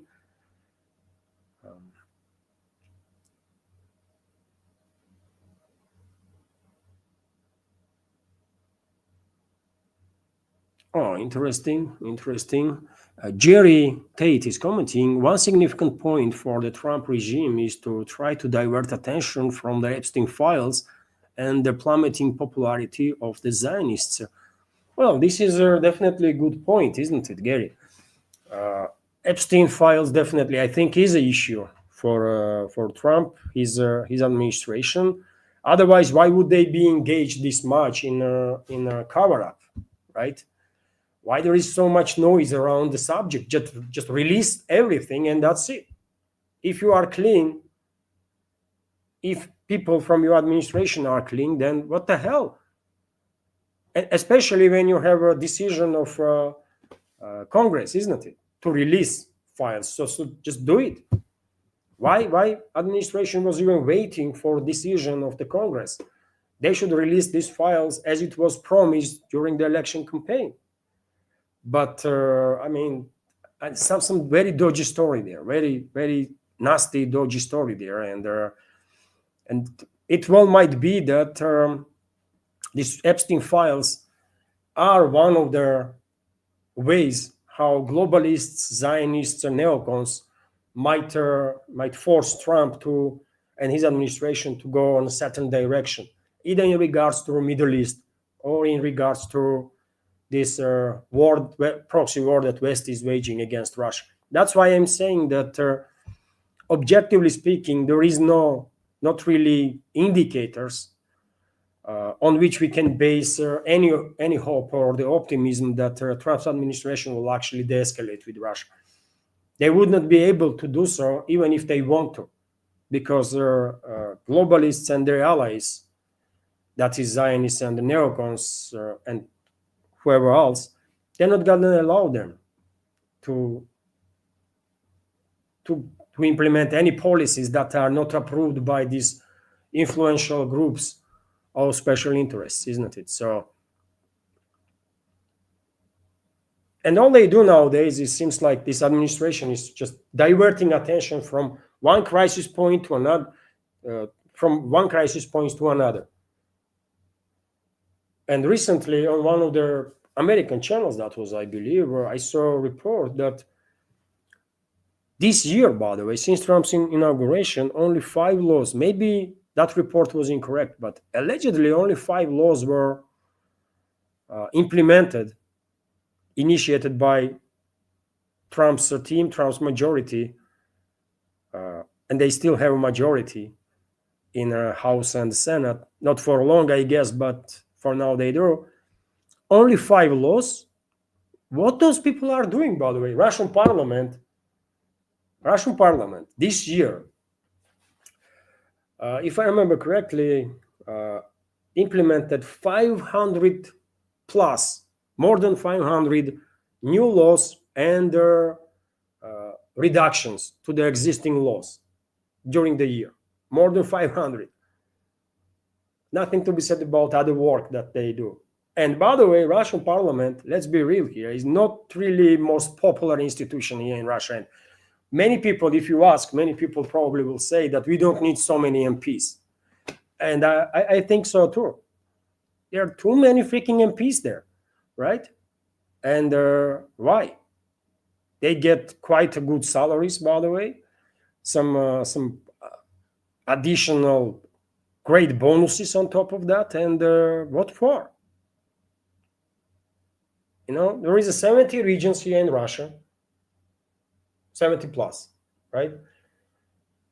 Each region to be represented, by the way. I think one senator in the upper house of parliament and 2, 3 maybe representatives in a lower house is enough. And we have 500 plus MPs, correct? Quite a lot, man.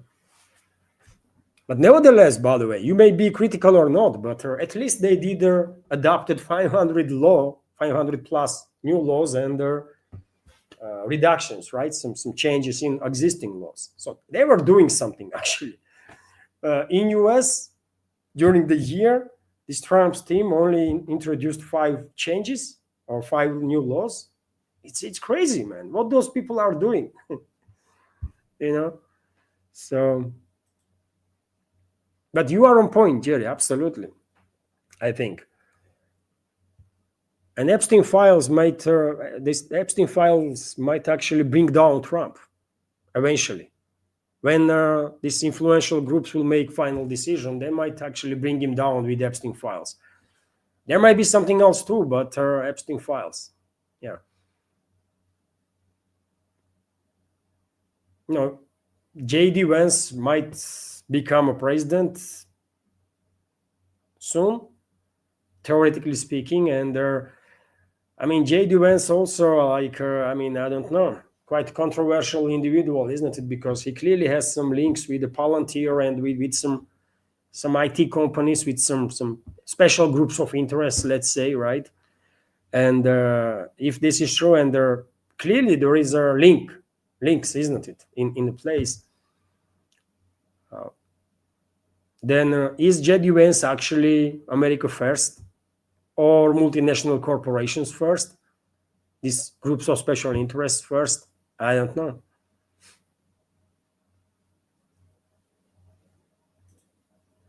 Michael Kennedy is commenting Trump's circus, and yes, it's a Trump's circus.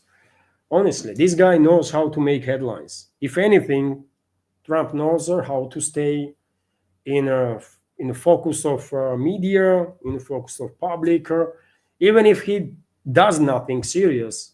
Nevertheless, I mean, he does has this, I don't know, man, this feature, right?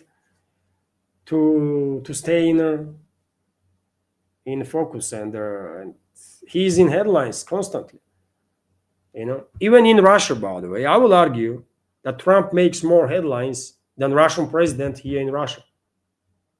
I honestly think so. I never counted headlines, but I think Trump probably makes more headlines, not just in US, more headlines than anybody, but even here in Russia, by the way, he probably makes more headlines than Russian president.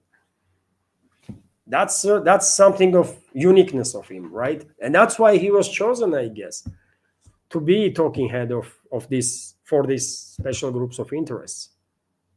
And if he tries to play independent games, well, they're gonna scream up fast, man.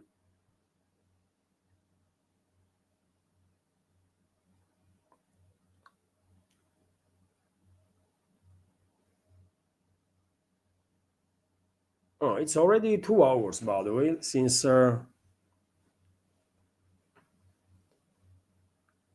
Oh, that's quite impressive. Alexander G is commenting. I can read probably 6 languages, but I can only speak one fluently. Wow, 6 languages. I mean, reader. I'm not sure I quite understand what you think. I can read basically all the languages that are written in either Cyrillic alphabet or Latin alphabet. I'm not sure I would understand much, but when it comes to reading, okay, I can read Spanish, but I would only understand a couple of words. I tried. There was a time, by the way, that I was trying little bit to learn Spanish. Uh, I love Spanish music, by the way. I don't know. I don't understand it. Just a few words, but music is wonderful, right? And I love to listen to some Spanish music, some French music, by the way, even though I don't know French either. But I can read both languages without understanding. So if you mean that, that's a different story. But if you actually know their languages in a way that you can actually read their as language, that's a whole different story. And also there is also this psychological issue, isn't it? One thing is to understand the language, and another is to speak the language fluently, right? I understand Ossetian, for example, right? Since my childhood, I understand the Ossetian, language of Alans, Sarmats, right? Sarmatians, Scytho-Sarmatians. But to speak Ossetian freely, well, that's an issue for me. I'll be able to say something, right? If I'm in Vladikavkaz and someone asks me something in Ossetian, I will understand. Most definitely, I will understand what I was asked about, and I might even try to answer in Ossetian, but would not be easy. Although I would understand what I was asked. So probably that's exactly what you mean. And yeah, this it is difficult. You need practice. You need actually practice to overcome this barrier of beginning talking into certain language. And then more practice you have, easy it will become, right? And yeah, at some point, if you practicing quite a lot, like I do with English, by the way, I have updates in English language updates basically on daily, every day, right? I read in English, I listen in English a lot, most basically, and therefore quite often I'm thinking in English too. So sometimes I'm thinking in English, sometimes I'm thinking in Russian, sometimes I'm thinking in Georgian. And this is happening simultaneously. Like you don't even notice that stuff. Just sometimes that you start thinking about certain stuff in one language, and then you just fluently start thinking about the same stuff in some other language. It happens probably when you are using several languages regularly.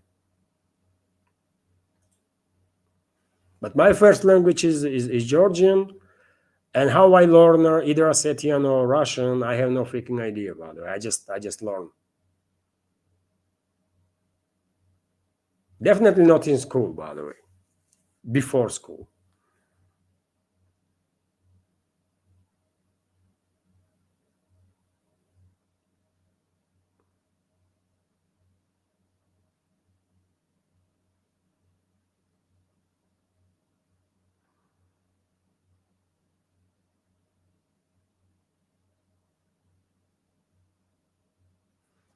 So I'm scrolling. The further Nox is commenting, yeah, Russian language is hard as German. Well, if you listen to Russian language, if you don't know Russian language, it might sound a bit harsh. I can see this. As German languages, as Georgian languages, for example, by the way, Georgian language probably much more harsher than Russian language will be for sound of people that are not familiar. But I mean, Georgian and German probably are like on the more harsh side. Russian is not that harsh, man. Russian is a much more like smooth language, no sound of it. I don't know. For me, it's a beautiful language, by the way. But for me, it's my own language, right? Georgian language, Russian language, very same Ossetian language. These are my languages, right? I speak on these languages since my childhood. So for me, they sound great. But for other people, I can see why they will think, that these languages are a bit tough. But as German language sounds quite rough to me, for example. It sounds quite rough, man. It's not as smooth as French or English or Italian, for that matter. Yeah, I can see what you are saying. But when it comes to Russian language, by the way, learning Russian language is actually quite hard, according to many people that are migrating to Russia. It's a very deep language, and to actually learn Russian, it takes time and effort for sure. But when you learn it, by the way, you will have an opportunity to read classics in original, right? So it's very beneficial. And there they are, by the way. I love it happened that I love heavy language, right? When something is written with such a heavy, such a complex language and the sentences that you have to read literally extremely carefully, right? You have to be there.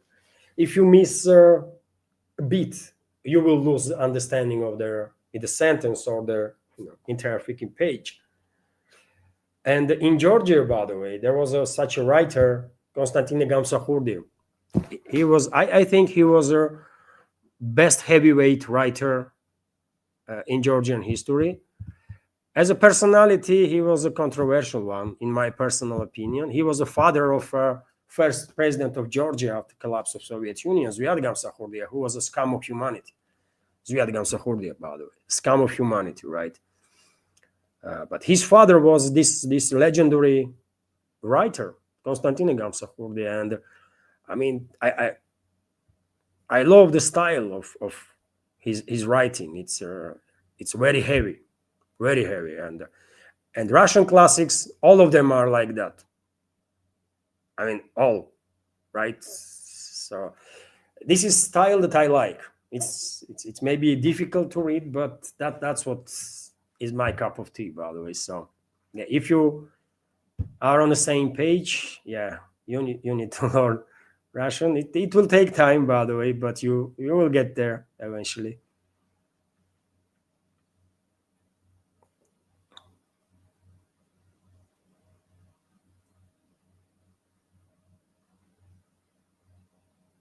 Yes, I mean, I agree with Svetlana Vladimirova. Absolutely. English is a beautiful, deep language as a Spanish. French, German, most languages are. So yes, I mean, of course, every language is beautiful and wonderful and great in their own ways. Absolutely. To me personally, English is very easy language in every ways. In English, grammar is almost non-existent compared to Russian grammar, by the way, right?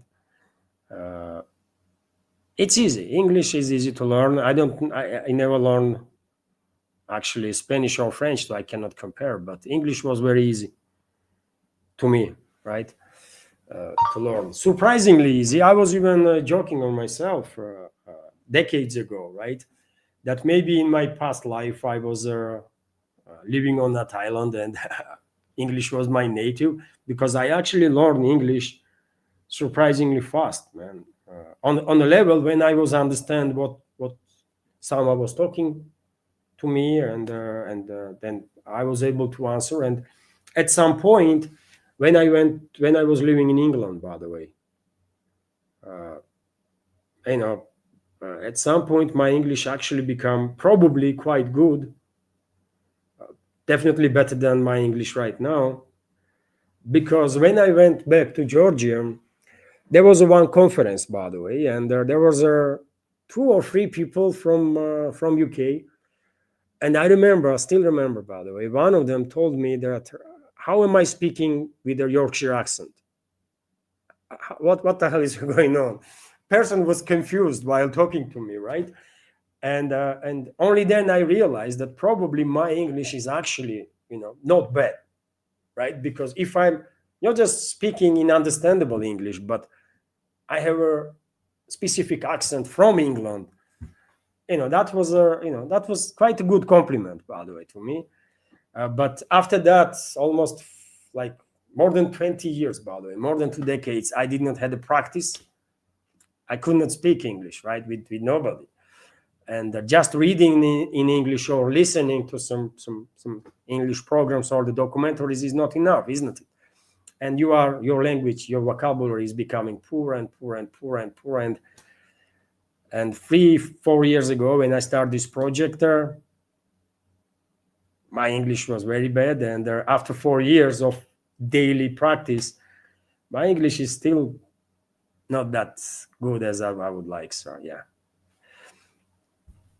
But I do remember perfectly well.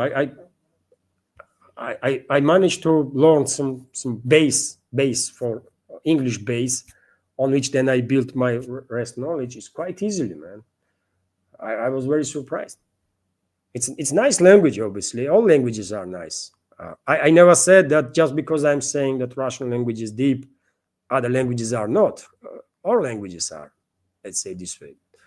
And then it's matter of what you prefer and so on. And dear friends, Anna just dropped a screenshot from a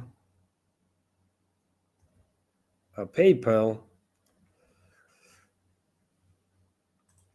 Let me read it for you.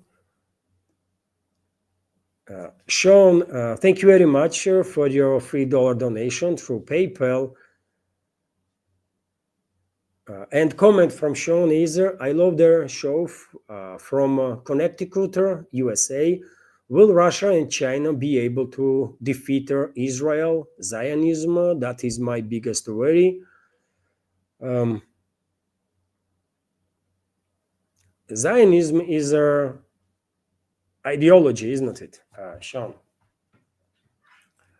Zionism is an ideology, and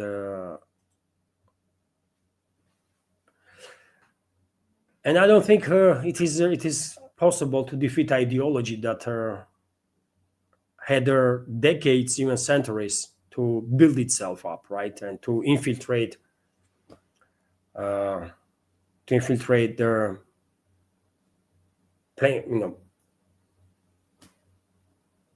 field of infiltrate humanity, let's say this way, right? In some ways.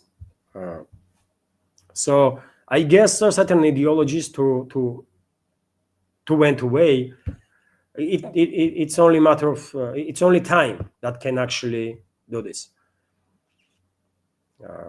Take a look at the ideology of fascism and the Nazism.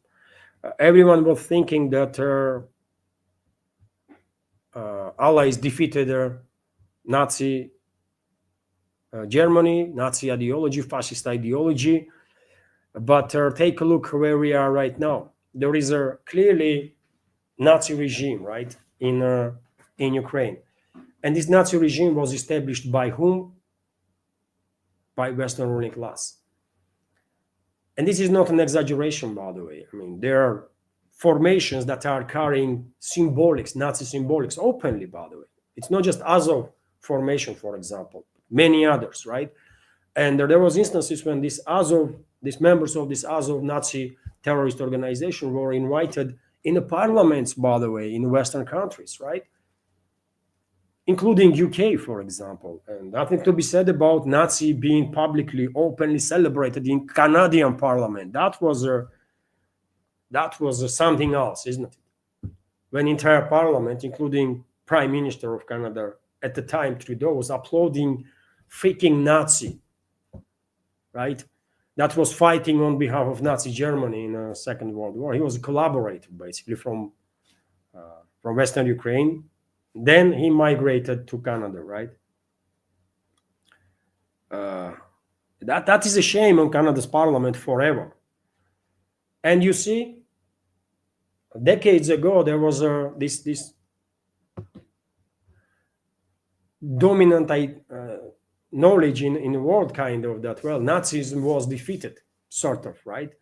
At least on general terms. But no, man, nothing was defeated. Western ruling class actually used the Nazis and the fascists, right?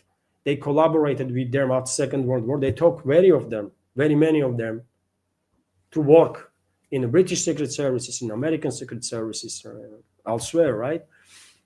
And they were supporting those Nazis, by the way, to infiltrate Soviet Union, to infiltrate Soviet Ukraine, for example. And I remind you, by the way, that Western world was providing assistance to Ukrainian Nazis until, more than a decade after end of Second World War.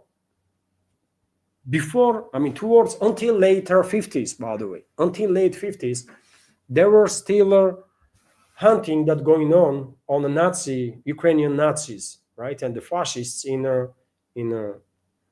western parts of Belarus, in western parts of Ukraine, in some forestry area and so on, right?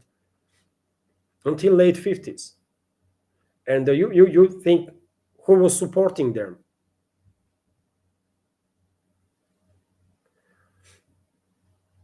It was Western Secret Services, by the way, right?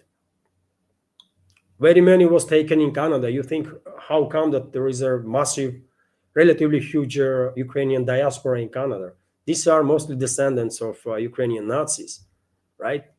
That were evacuated by Western ruling class into Canada. Very many of them were evacuated in UK. And now you have an MI6 director in UK, right? This Metravelli. She has a Georgian surname, but and she had some relatives, yes. But her grandfather was a Ukrainian Nazi, right? Mass murderer, by the way. So, yes, it's a difficult question that you are asking. I don't think Russia and China will ever be in an actual war with Israel. But when it comes to Zionism, originally, one should also keep in mind that originally, by the way, among Zionists, there were very many people that were against all the atrocities, right? That Israel, after creation, started committing. There were very many OG Zionists, let's say, right, that were against all these crimes and atrocities. Zionism eventually transformed into this club of elements that are full of hatred of humanity. This pseudo religious, like, organization, right, of of quasi Christians and quasi Jews, right? I would not call them either Christians or the Jews, by the way. These are just freaking psychos, right? That transform this idea of Israel and Zionism into this horror that it represents right now. But originally, I'm not an biographer of this movement, obviously, or not, never write book about this stuff. But from what I have read and heard, there were very many very decent human beings, by the way, among original Zionists, you know. But this idea was then hijacked by these psychopaths, right? And they did what they did. Since the creation, literally, since the day of creation, Israel was acting as a fascist state, man. So, maybe sometime in the future, Zionism will transform into something adequate if it's possible. Otherwise, I don't know how they're gonna survive. I don't know how Zionism gonna survive. It might take another decade to 500 years, but eventually, they will just die down and just become completely irrelevant. The process is underway, kind of.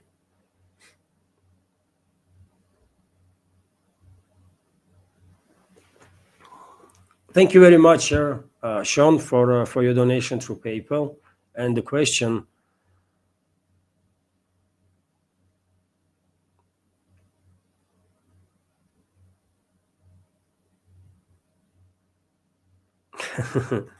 Timbuktu is commenting, Levan, could there be a testing event? Stream it?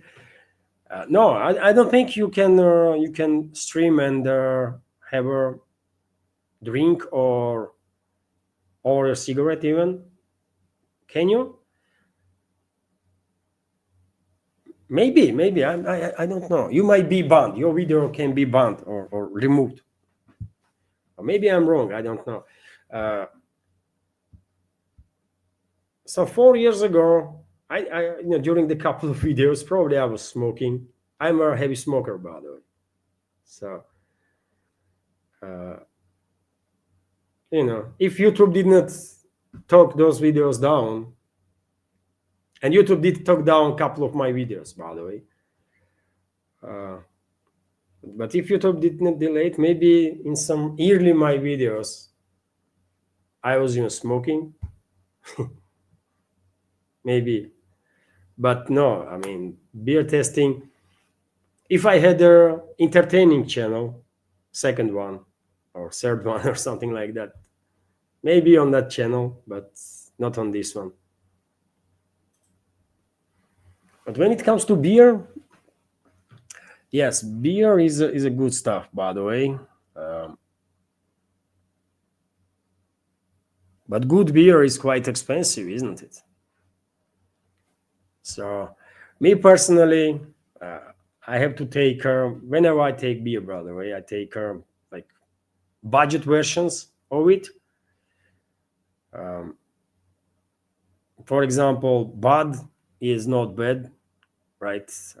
Sometimes Stella is too stronger for my taster. Anything above 4.5% of alcohol is really little stronger for a beer. 5 point is kind of max. After 5 points, it's really drinkable for my taste, by the way. And Bud is about 5%, isn't it? Stella is little stronger, 5.2 or something like that. Yeah, different beers, but yeah, Bud is good. There is also here in Russia, by the way, and Bud costs 100 rubles, about 100 rubles, 99 usually. Nowadays, it's $1 and 20 cents kind of for a can or a bottle. 400 grams can, by the way. I don't know how much it costs in US. Yeah, or in Europe, by the way. But yeah, Bud is okay. Bud is good. Stella Artois. Sometimes Kronenberg, but Kronenberg is quite tough beer, really. Um, there is no Carlsberg here in Russia no more. Carlsberg was okay too, right? Um, and when I take beer, I might take either Bud, by the way, or there is a Zhitetsky Goose, such a beer, by the way. It may not be known for you. Maybe it's like relatively unknown beer worldwide. But yes, there is such a beer, Zhitetsky Goose. It's you know sometimes I might take that, sometimes Bud. Yeah, from uh, from Russian beer, by the way. Zhiguli is of course classical beer of Soviet era. But yeah, I can't remember when I last time drink Zhiguli. And also there is a Baltica, isn't it? And it's the same story. I can't remember when I last time drink Baltica too. Um, Mainly because not because of the taste of the beer, but because for me personally, those beers have quite a tough, как по-английски похмелье, да. Um, next day when you have headache and stuff. What is the name? I forgot the word of that. So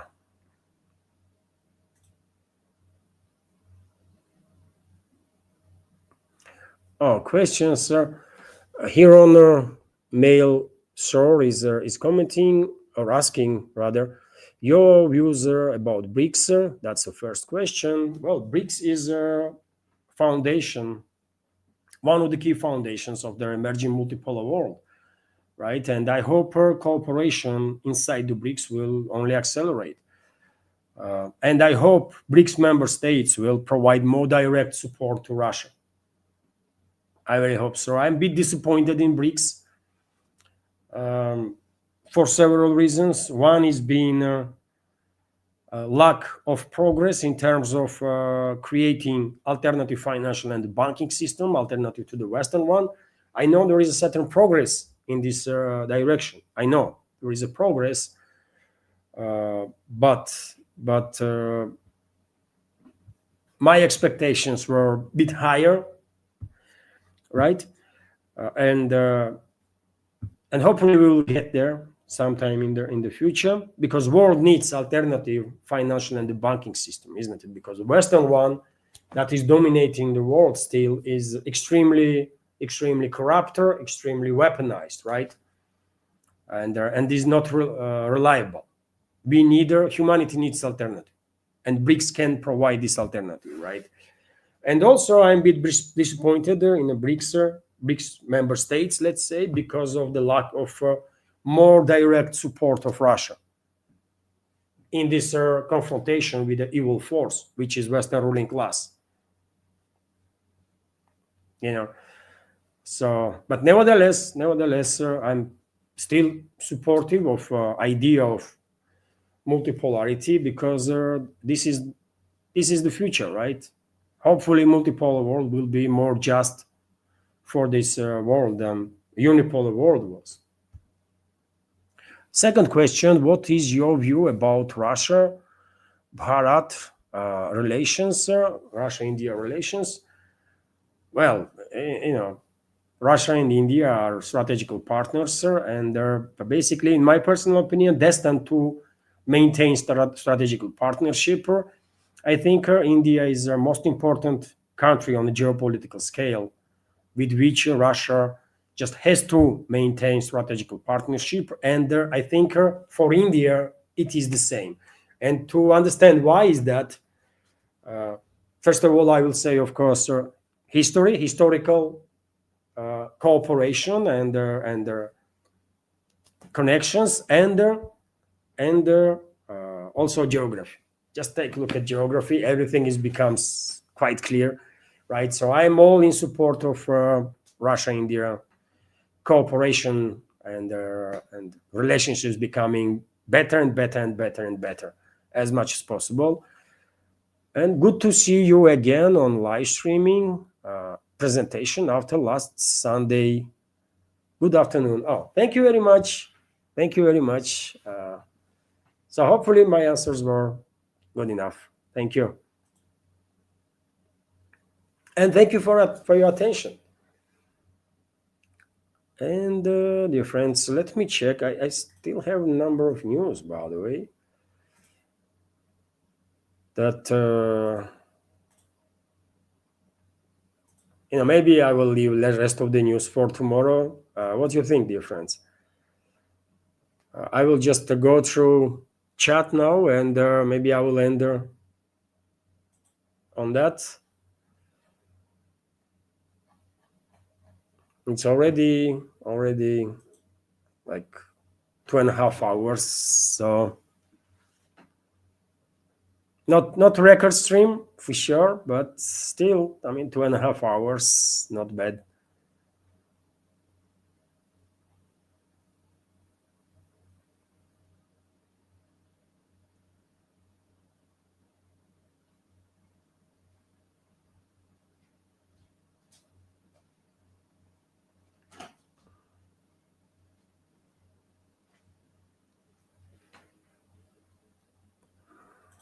Oh, interesting.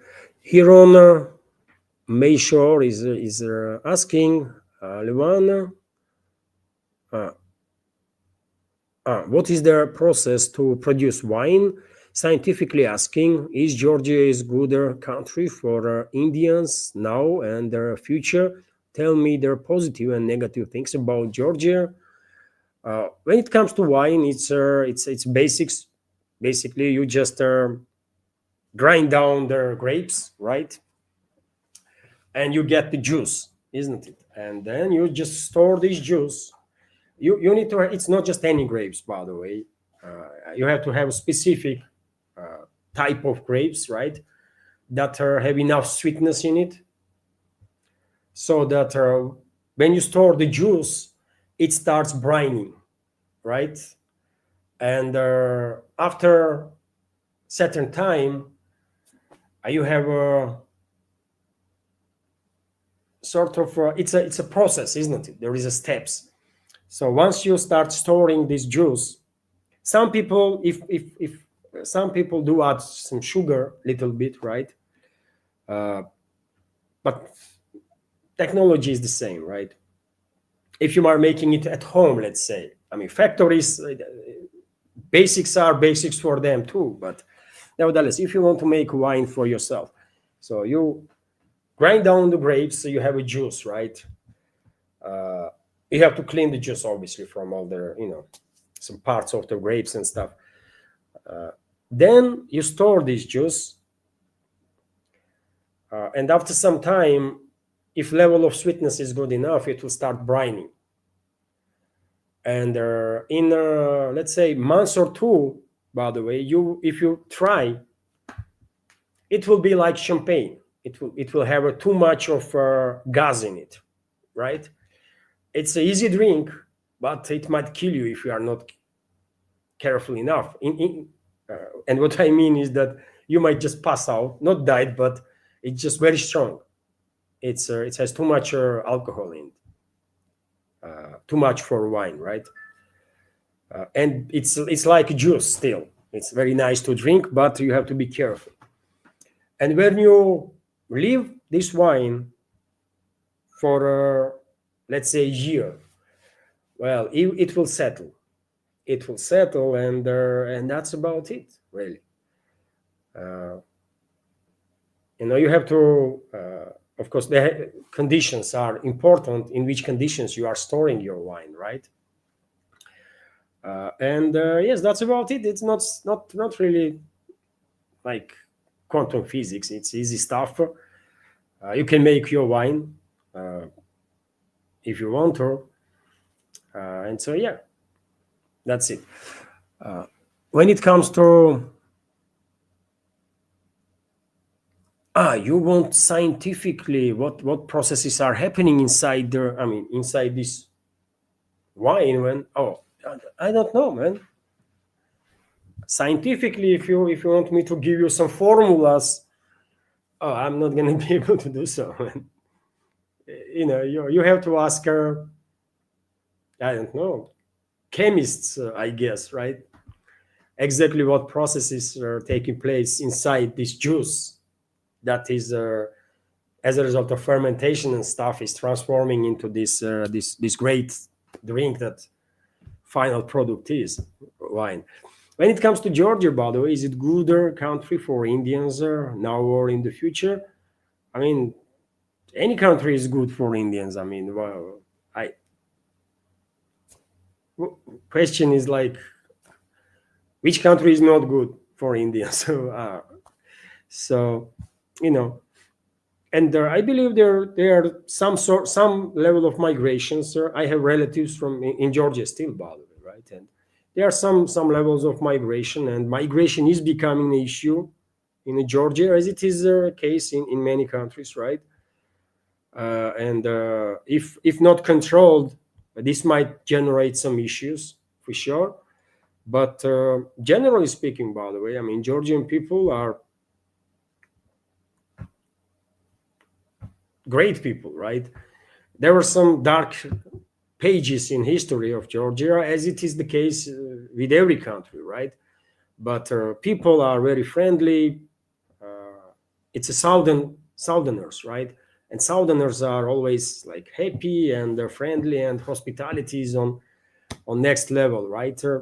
All southerners are the same, like all kind of are similar. So it's a great country, by the way. You go there, you enjoy yourself, right? Nature is wonderful, beautiful. You have mountains, you can ski, and you can then travel a couple of hours, by the way, and you can swim at sea, right, in Black Sea. So nature is wonderful. Cuisine is great. It's a great country. I mean, what can I say, right? Positive, positive and negative. Positive is, as I said, great culture, hospitality. Uh, I mean, infrastructure in maybe not everywhere is great, but well, in major cities, infrastructure is good, right? It's okay in terms of infrastructure. It's okay also. Countries are advancing, developing, so that is that. Great cuisine, by the way.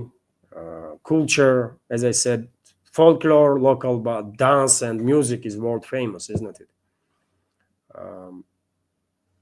Negative, from negative side, well, every now and then, by the way, Western control, these freaks are trying to destabilize the country. That's negative, right? Every now and then, these Western controlled, Western financed elements, NGOs and so-called politicians and stuff are trying to destabilize the country because Western ruling class is pushing for a regime change, and then they want to use Georgia against Russia as a sort of second front, right? So that's the most negative thing I can tell about Georgia right now.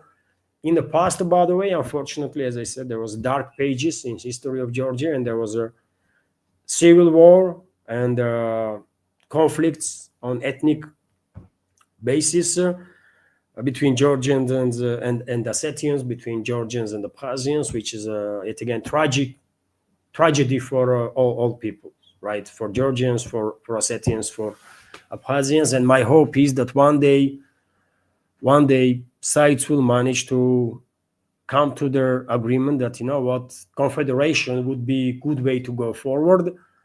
Unity of three parties that will have same rights, everything, right? so no one will dominate other, and this republic, South Ossetia and Abkhazia, probably will feel in that case a little more safe, that Tbilisi is not going to attack or something. I mean, I strongly believe that confederation is a way forward, and hopefully one day these conflicts that still influence the life of people in Georgia and South Ossetia, Abkhazia, hopefully these conflicts will be resolved finally and forever, and that's it, man. From negative, it's these moments that these Western elites are using the assets to destabilize the country. And yes, there was unfortunately this tragic page in recent history of Georgia when there was civil war, right, on ethnic basis included. So yeah, it's a great country, by the way, right? Great country, really. I'm a bit tired. I can see my face, by the way, and I'm, after 1 hour of live stream, you are getting tired. After 2 hours, yeah, it's going in it's becoming harder to maintain focus, by the way. And after all, you are looking at the freaking screen. It's a lighting, big light that directed on me right now. Still, lighting isn't so much needs to be done, isn't it? But it's better this way than without it. And there is also light here, and all this stuff is at some point starts irritating. So yeah, it's good. I mean, just if you can travel to Georgia, just see around there, make your own opinion, because your experience is your experience, right? But yeah, Georgia is a very popular destination since forever, I will say, right? Very many citizens of Russia love to go on holiday to Georgia, and lately Georgia become a somewhat popular destination for Europeans also, for citizens of Western countries too, right? And there are quite a lot of tourists from Europe and Americas, for example. So that's for a reason, isn't it? If it was not a great destination, why would this many people will travel? So,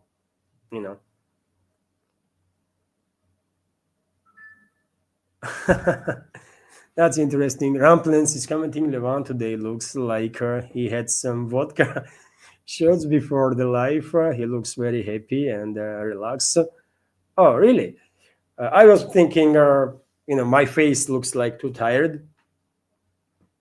But yeah, thank you very much. That's quite a compliment. And dear friends, for next year, one of the tasks for myself is to make sure that I'm going to be less emotional, less angry during the streams, because I know, dear friends, it's not just you, members of our community, that are giving me some good advices, but my wife Anna is also very critical of me whenever I go crazy, whenever there is some anger in my voice. I myself hate that, right? So I'm going to work on that for sure. It's not good. It's not okay. I should create program that people will watch and will have a better understanding of view on certain topics from Russian perspective, for example, right? I have to make sure that I can manage my my emotions and anger. Sometimes it just when I don't know how it happens. It just happens, isn't it? When you read news, and something is triggering then these emotions and anger, because I guess that's what happens when you are working in this field. It starts messing with you. I mean, unfortunately, most of the news is a negative one, isn't it? And yeah, you become emotionally emotionally linked to certain developments, right? And yeah, but nevertheless, I'm going to work on that, And hopefully, most of the live streams from now on, I will be positive. So thank you for your compliment.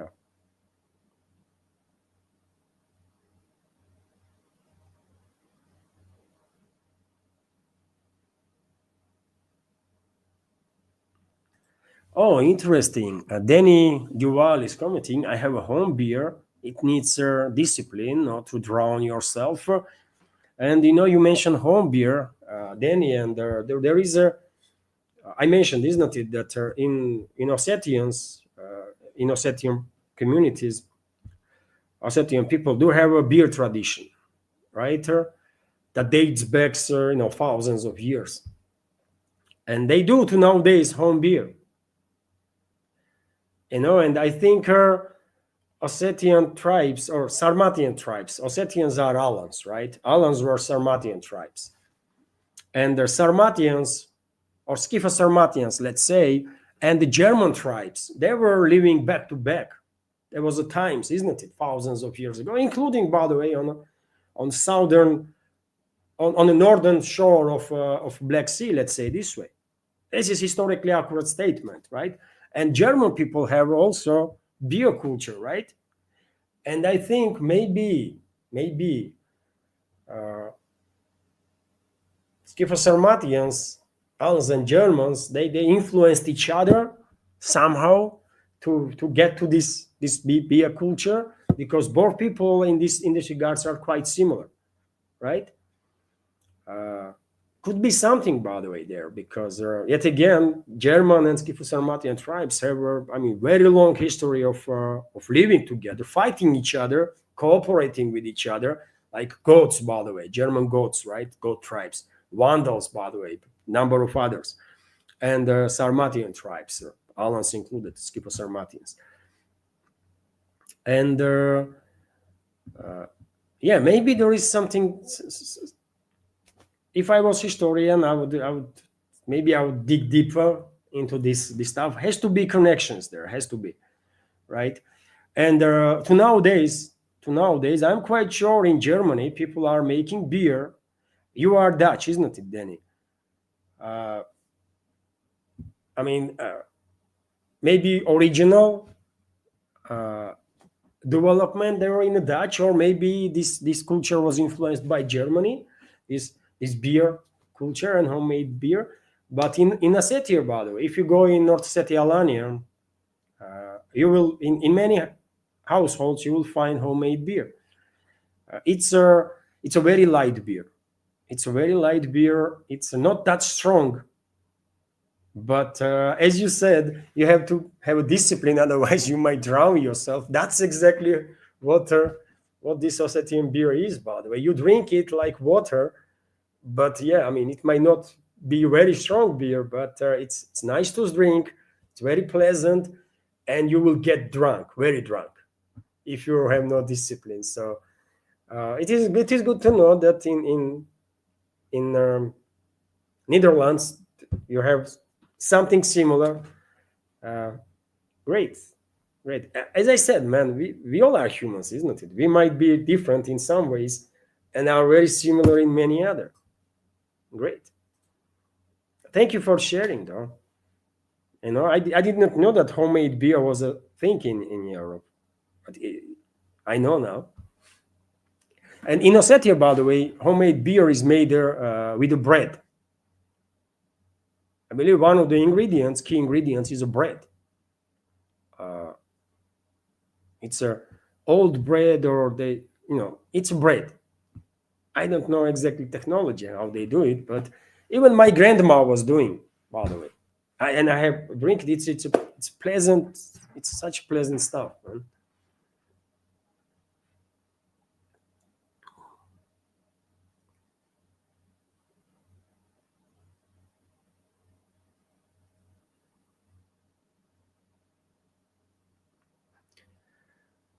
Dear friends, should I end the live stream now?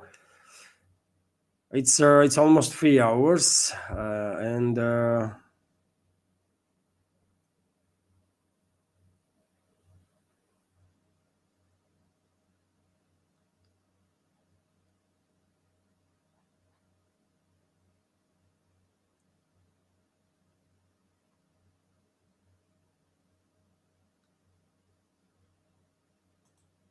Nidish is commenting, Luan, Myanmar opposition officially called for election boycott. It's sadly going like a Bangladesh way. You see, that's what I was talking about, that there is just two powerful forces that are not interested in stability in quite a number of regions, right? And therefore, we don't really have good indicators for optimism, either in terms of Middle East, or in terms of Global South, or in terms of Latin America, for example, or Africa, by the way. Russia is currently under attack, right? And yeah, so there's very little reasons for optimism in terms of world stability and peace, but yeah, it is what it is, isn't it?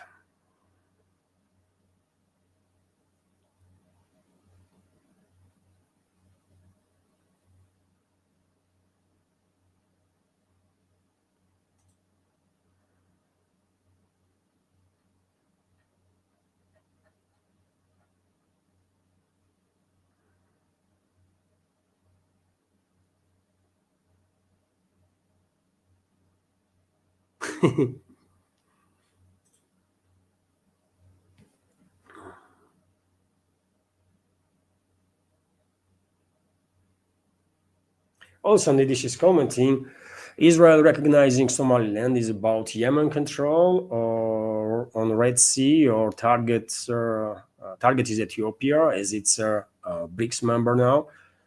Well, that was a quite decision on part of Israel, isn't it? Probably it's everything.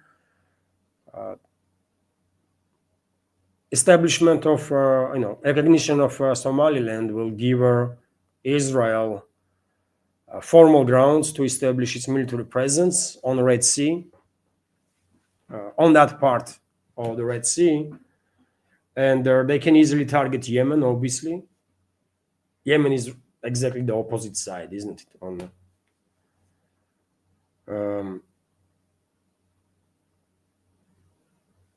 On Arabian Peninsula, and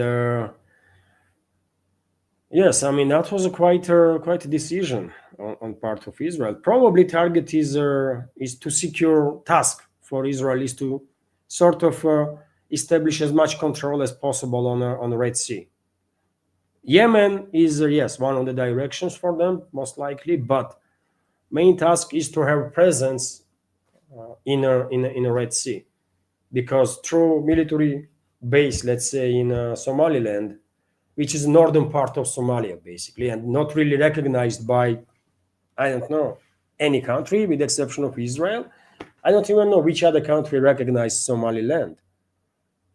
Maybe few, but definitely not that many, right?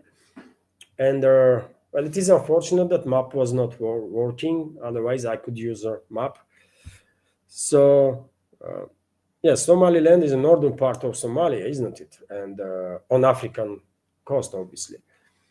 And right opposite side, on Arabian Peninsula, there is Yemen. Exactly the Houthi-controlled part of it, right? This western part of the Yemen. And yes, one of the directions is to have a presence close to Yemen, to Arabian Peninsula. By the way, also cross the Arabian Peninsula is what? Persian Gulf and then Iran, right? And also this will give Israel opportunity to have a better presence in the Red Sea, which is a crucial supply line for Israel. So yes, probably all this stuff, and also God knows what else is in their calculus, man. But definitely they recognize the Somaliland not for a law of people there or for attempt to help them in any way, shape, or form. That's for sure. And whole world, by the way, maybe with few exceptions, condemned this decision of Israel. African Union condemned this decision. Arab League, I believe, condemned this decision. Regional countries, all of them. None of them applaud this decision.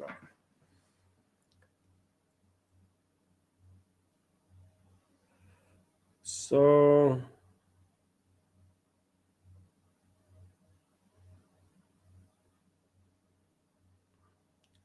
I'm scrolling now, dear friends.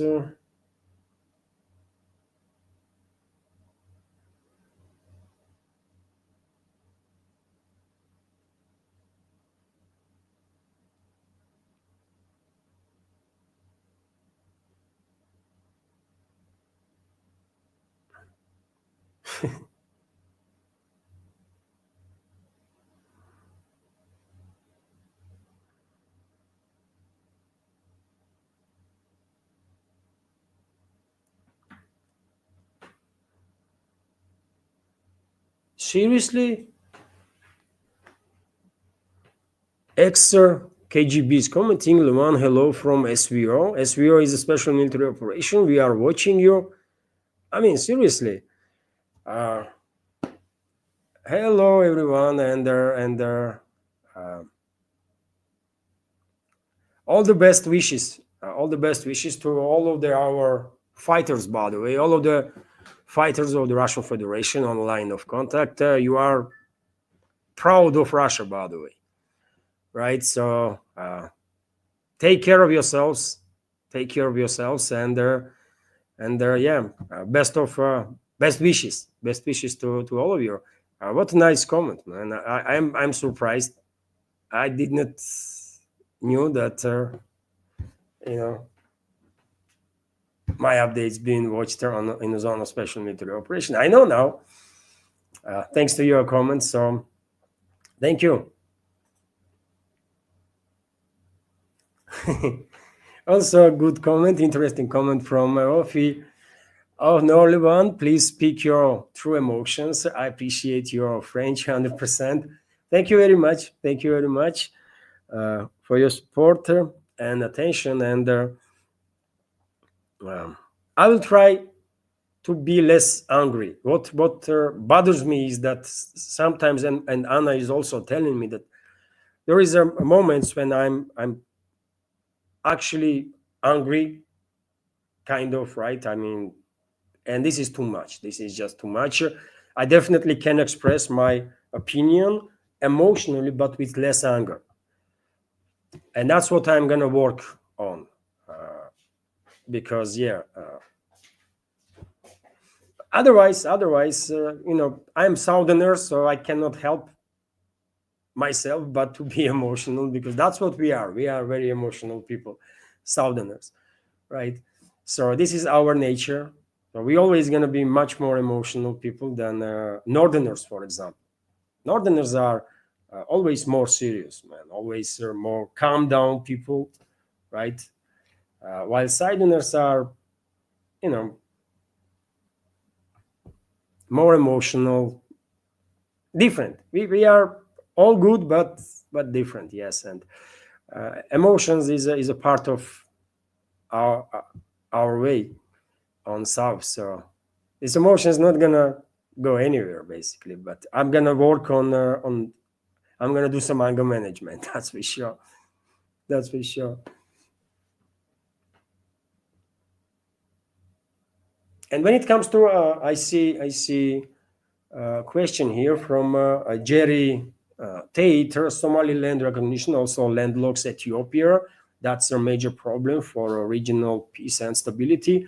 Well, Ethiopia, I believe Ethiopia is one of the countries that actually recognized. Thank you, Jerry, for reminding me. Ethiopia, I believe, is one of the countries that recognized Somaliland, and Ethiopia was in talks with locals to establish its military presence to get to the sea, isn't it? Ethiopia currently is a landlocked, right? And there is two realistic ways how Ethiopia can get to the sea. One way is Somaliland, another is Eritrea. Eritrea used to be part of Ethiopia, isn't it? Then there was separation after bloody war, confrontation, and the relationships between the two to nowadays are very difficult. And I said always that until Ethiopia will get to the sea, there's going to be no true stability in the region. Ethiopia is a major country, major regional powerhouse, and it cannot stay landlocked. We all understand that, and power of Ethiopia will only grow with the time, and you cannot contain this power as a landlocked state. It's just not possible, and therefore I think will be very wise decision on part of, let's say, and okay, I will leave Somalia. I'm, Somaliland, so-called, is a Somali territory, right? And it is almost impossible to have any agreements with Mogadishu, official capital of Somalia.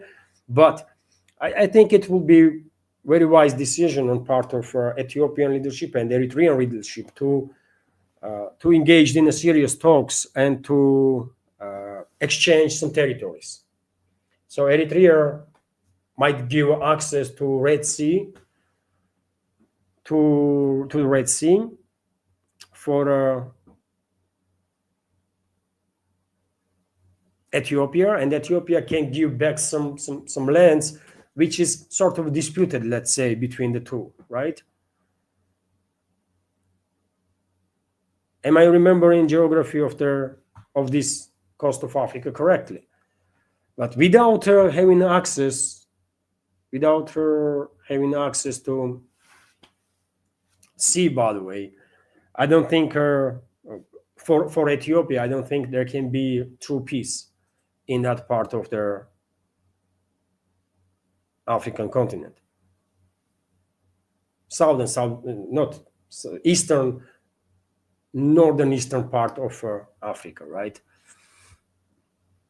So that's what I think. So yes, I mean, thank you for reminding me that this topic of Ethiopia being landlocked is definitely something that needs to be addressed and will be addressed one way or another, but will be addressed for sure. And maybe Israel will try to block now Ethiopia from establishing its southern presence on the sea. But in that case, if this is the truth, then I need to know what is the status of current relationships between Ethiopia and Israel. And I don't really know much. I mean, you cannot remember everything, isn't it? And I don't know what's going on between Ethiopia and Israel. Relationships may not be great, but may not be worst also. I don't know. I need to look at this matter a little more, I guess.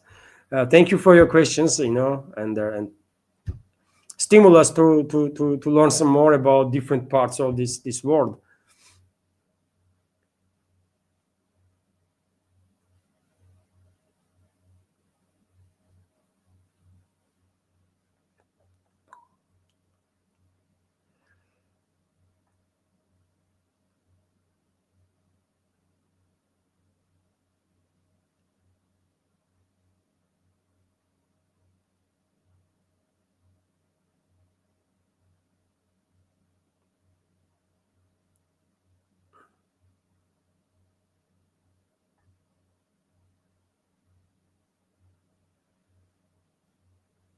Dear friends, if I may, we passed 3 of live stream. So dear friends, if I may, I will end the stream there. Let me just check to make sure that I'm not gonna miss no question through Boosty or Rumble, by the way. So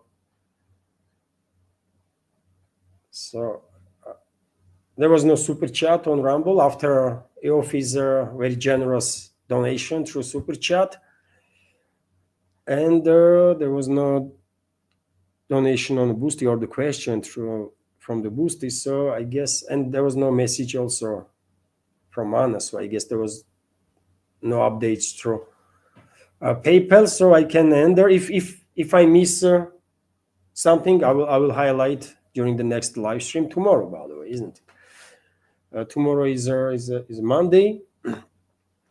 Maybe I will not have a live stream at 11 as usually I do on work days. Maybe a little late, but in any ways, I'll let you know, dear friends, about live stream through my Telegram page, Twitter X page, and I will write about it on a community page on YouTube. It is unfortunate that Rumble does not has this feature, community page, but yeah, it is what it is.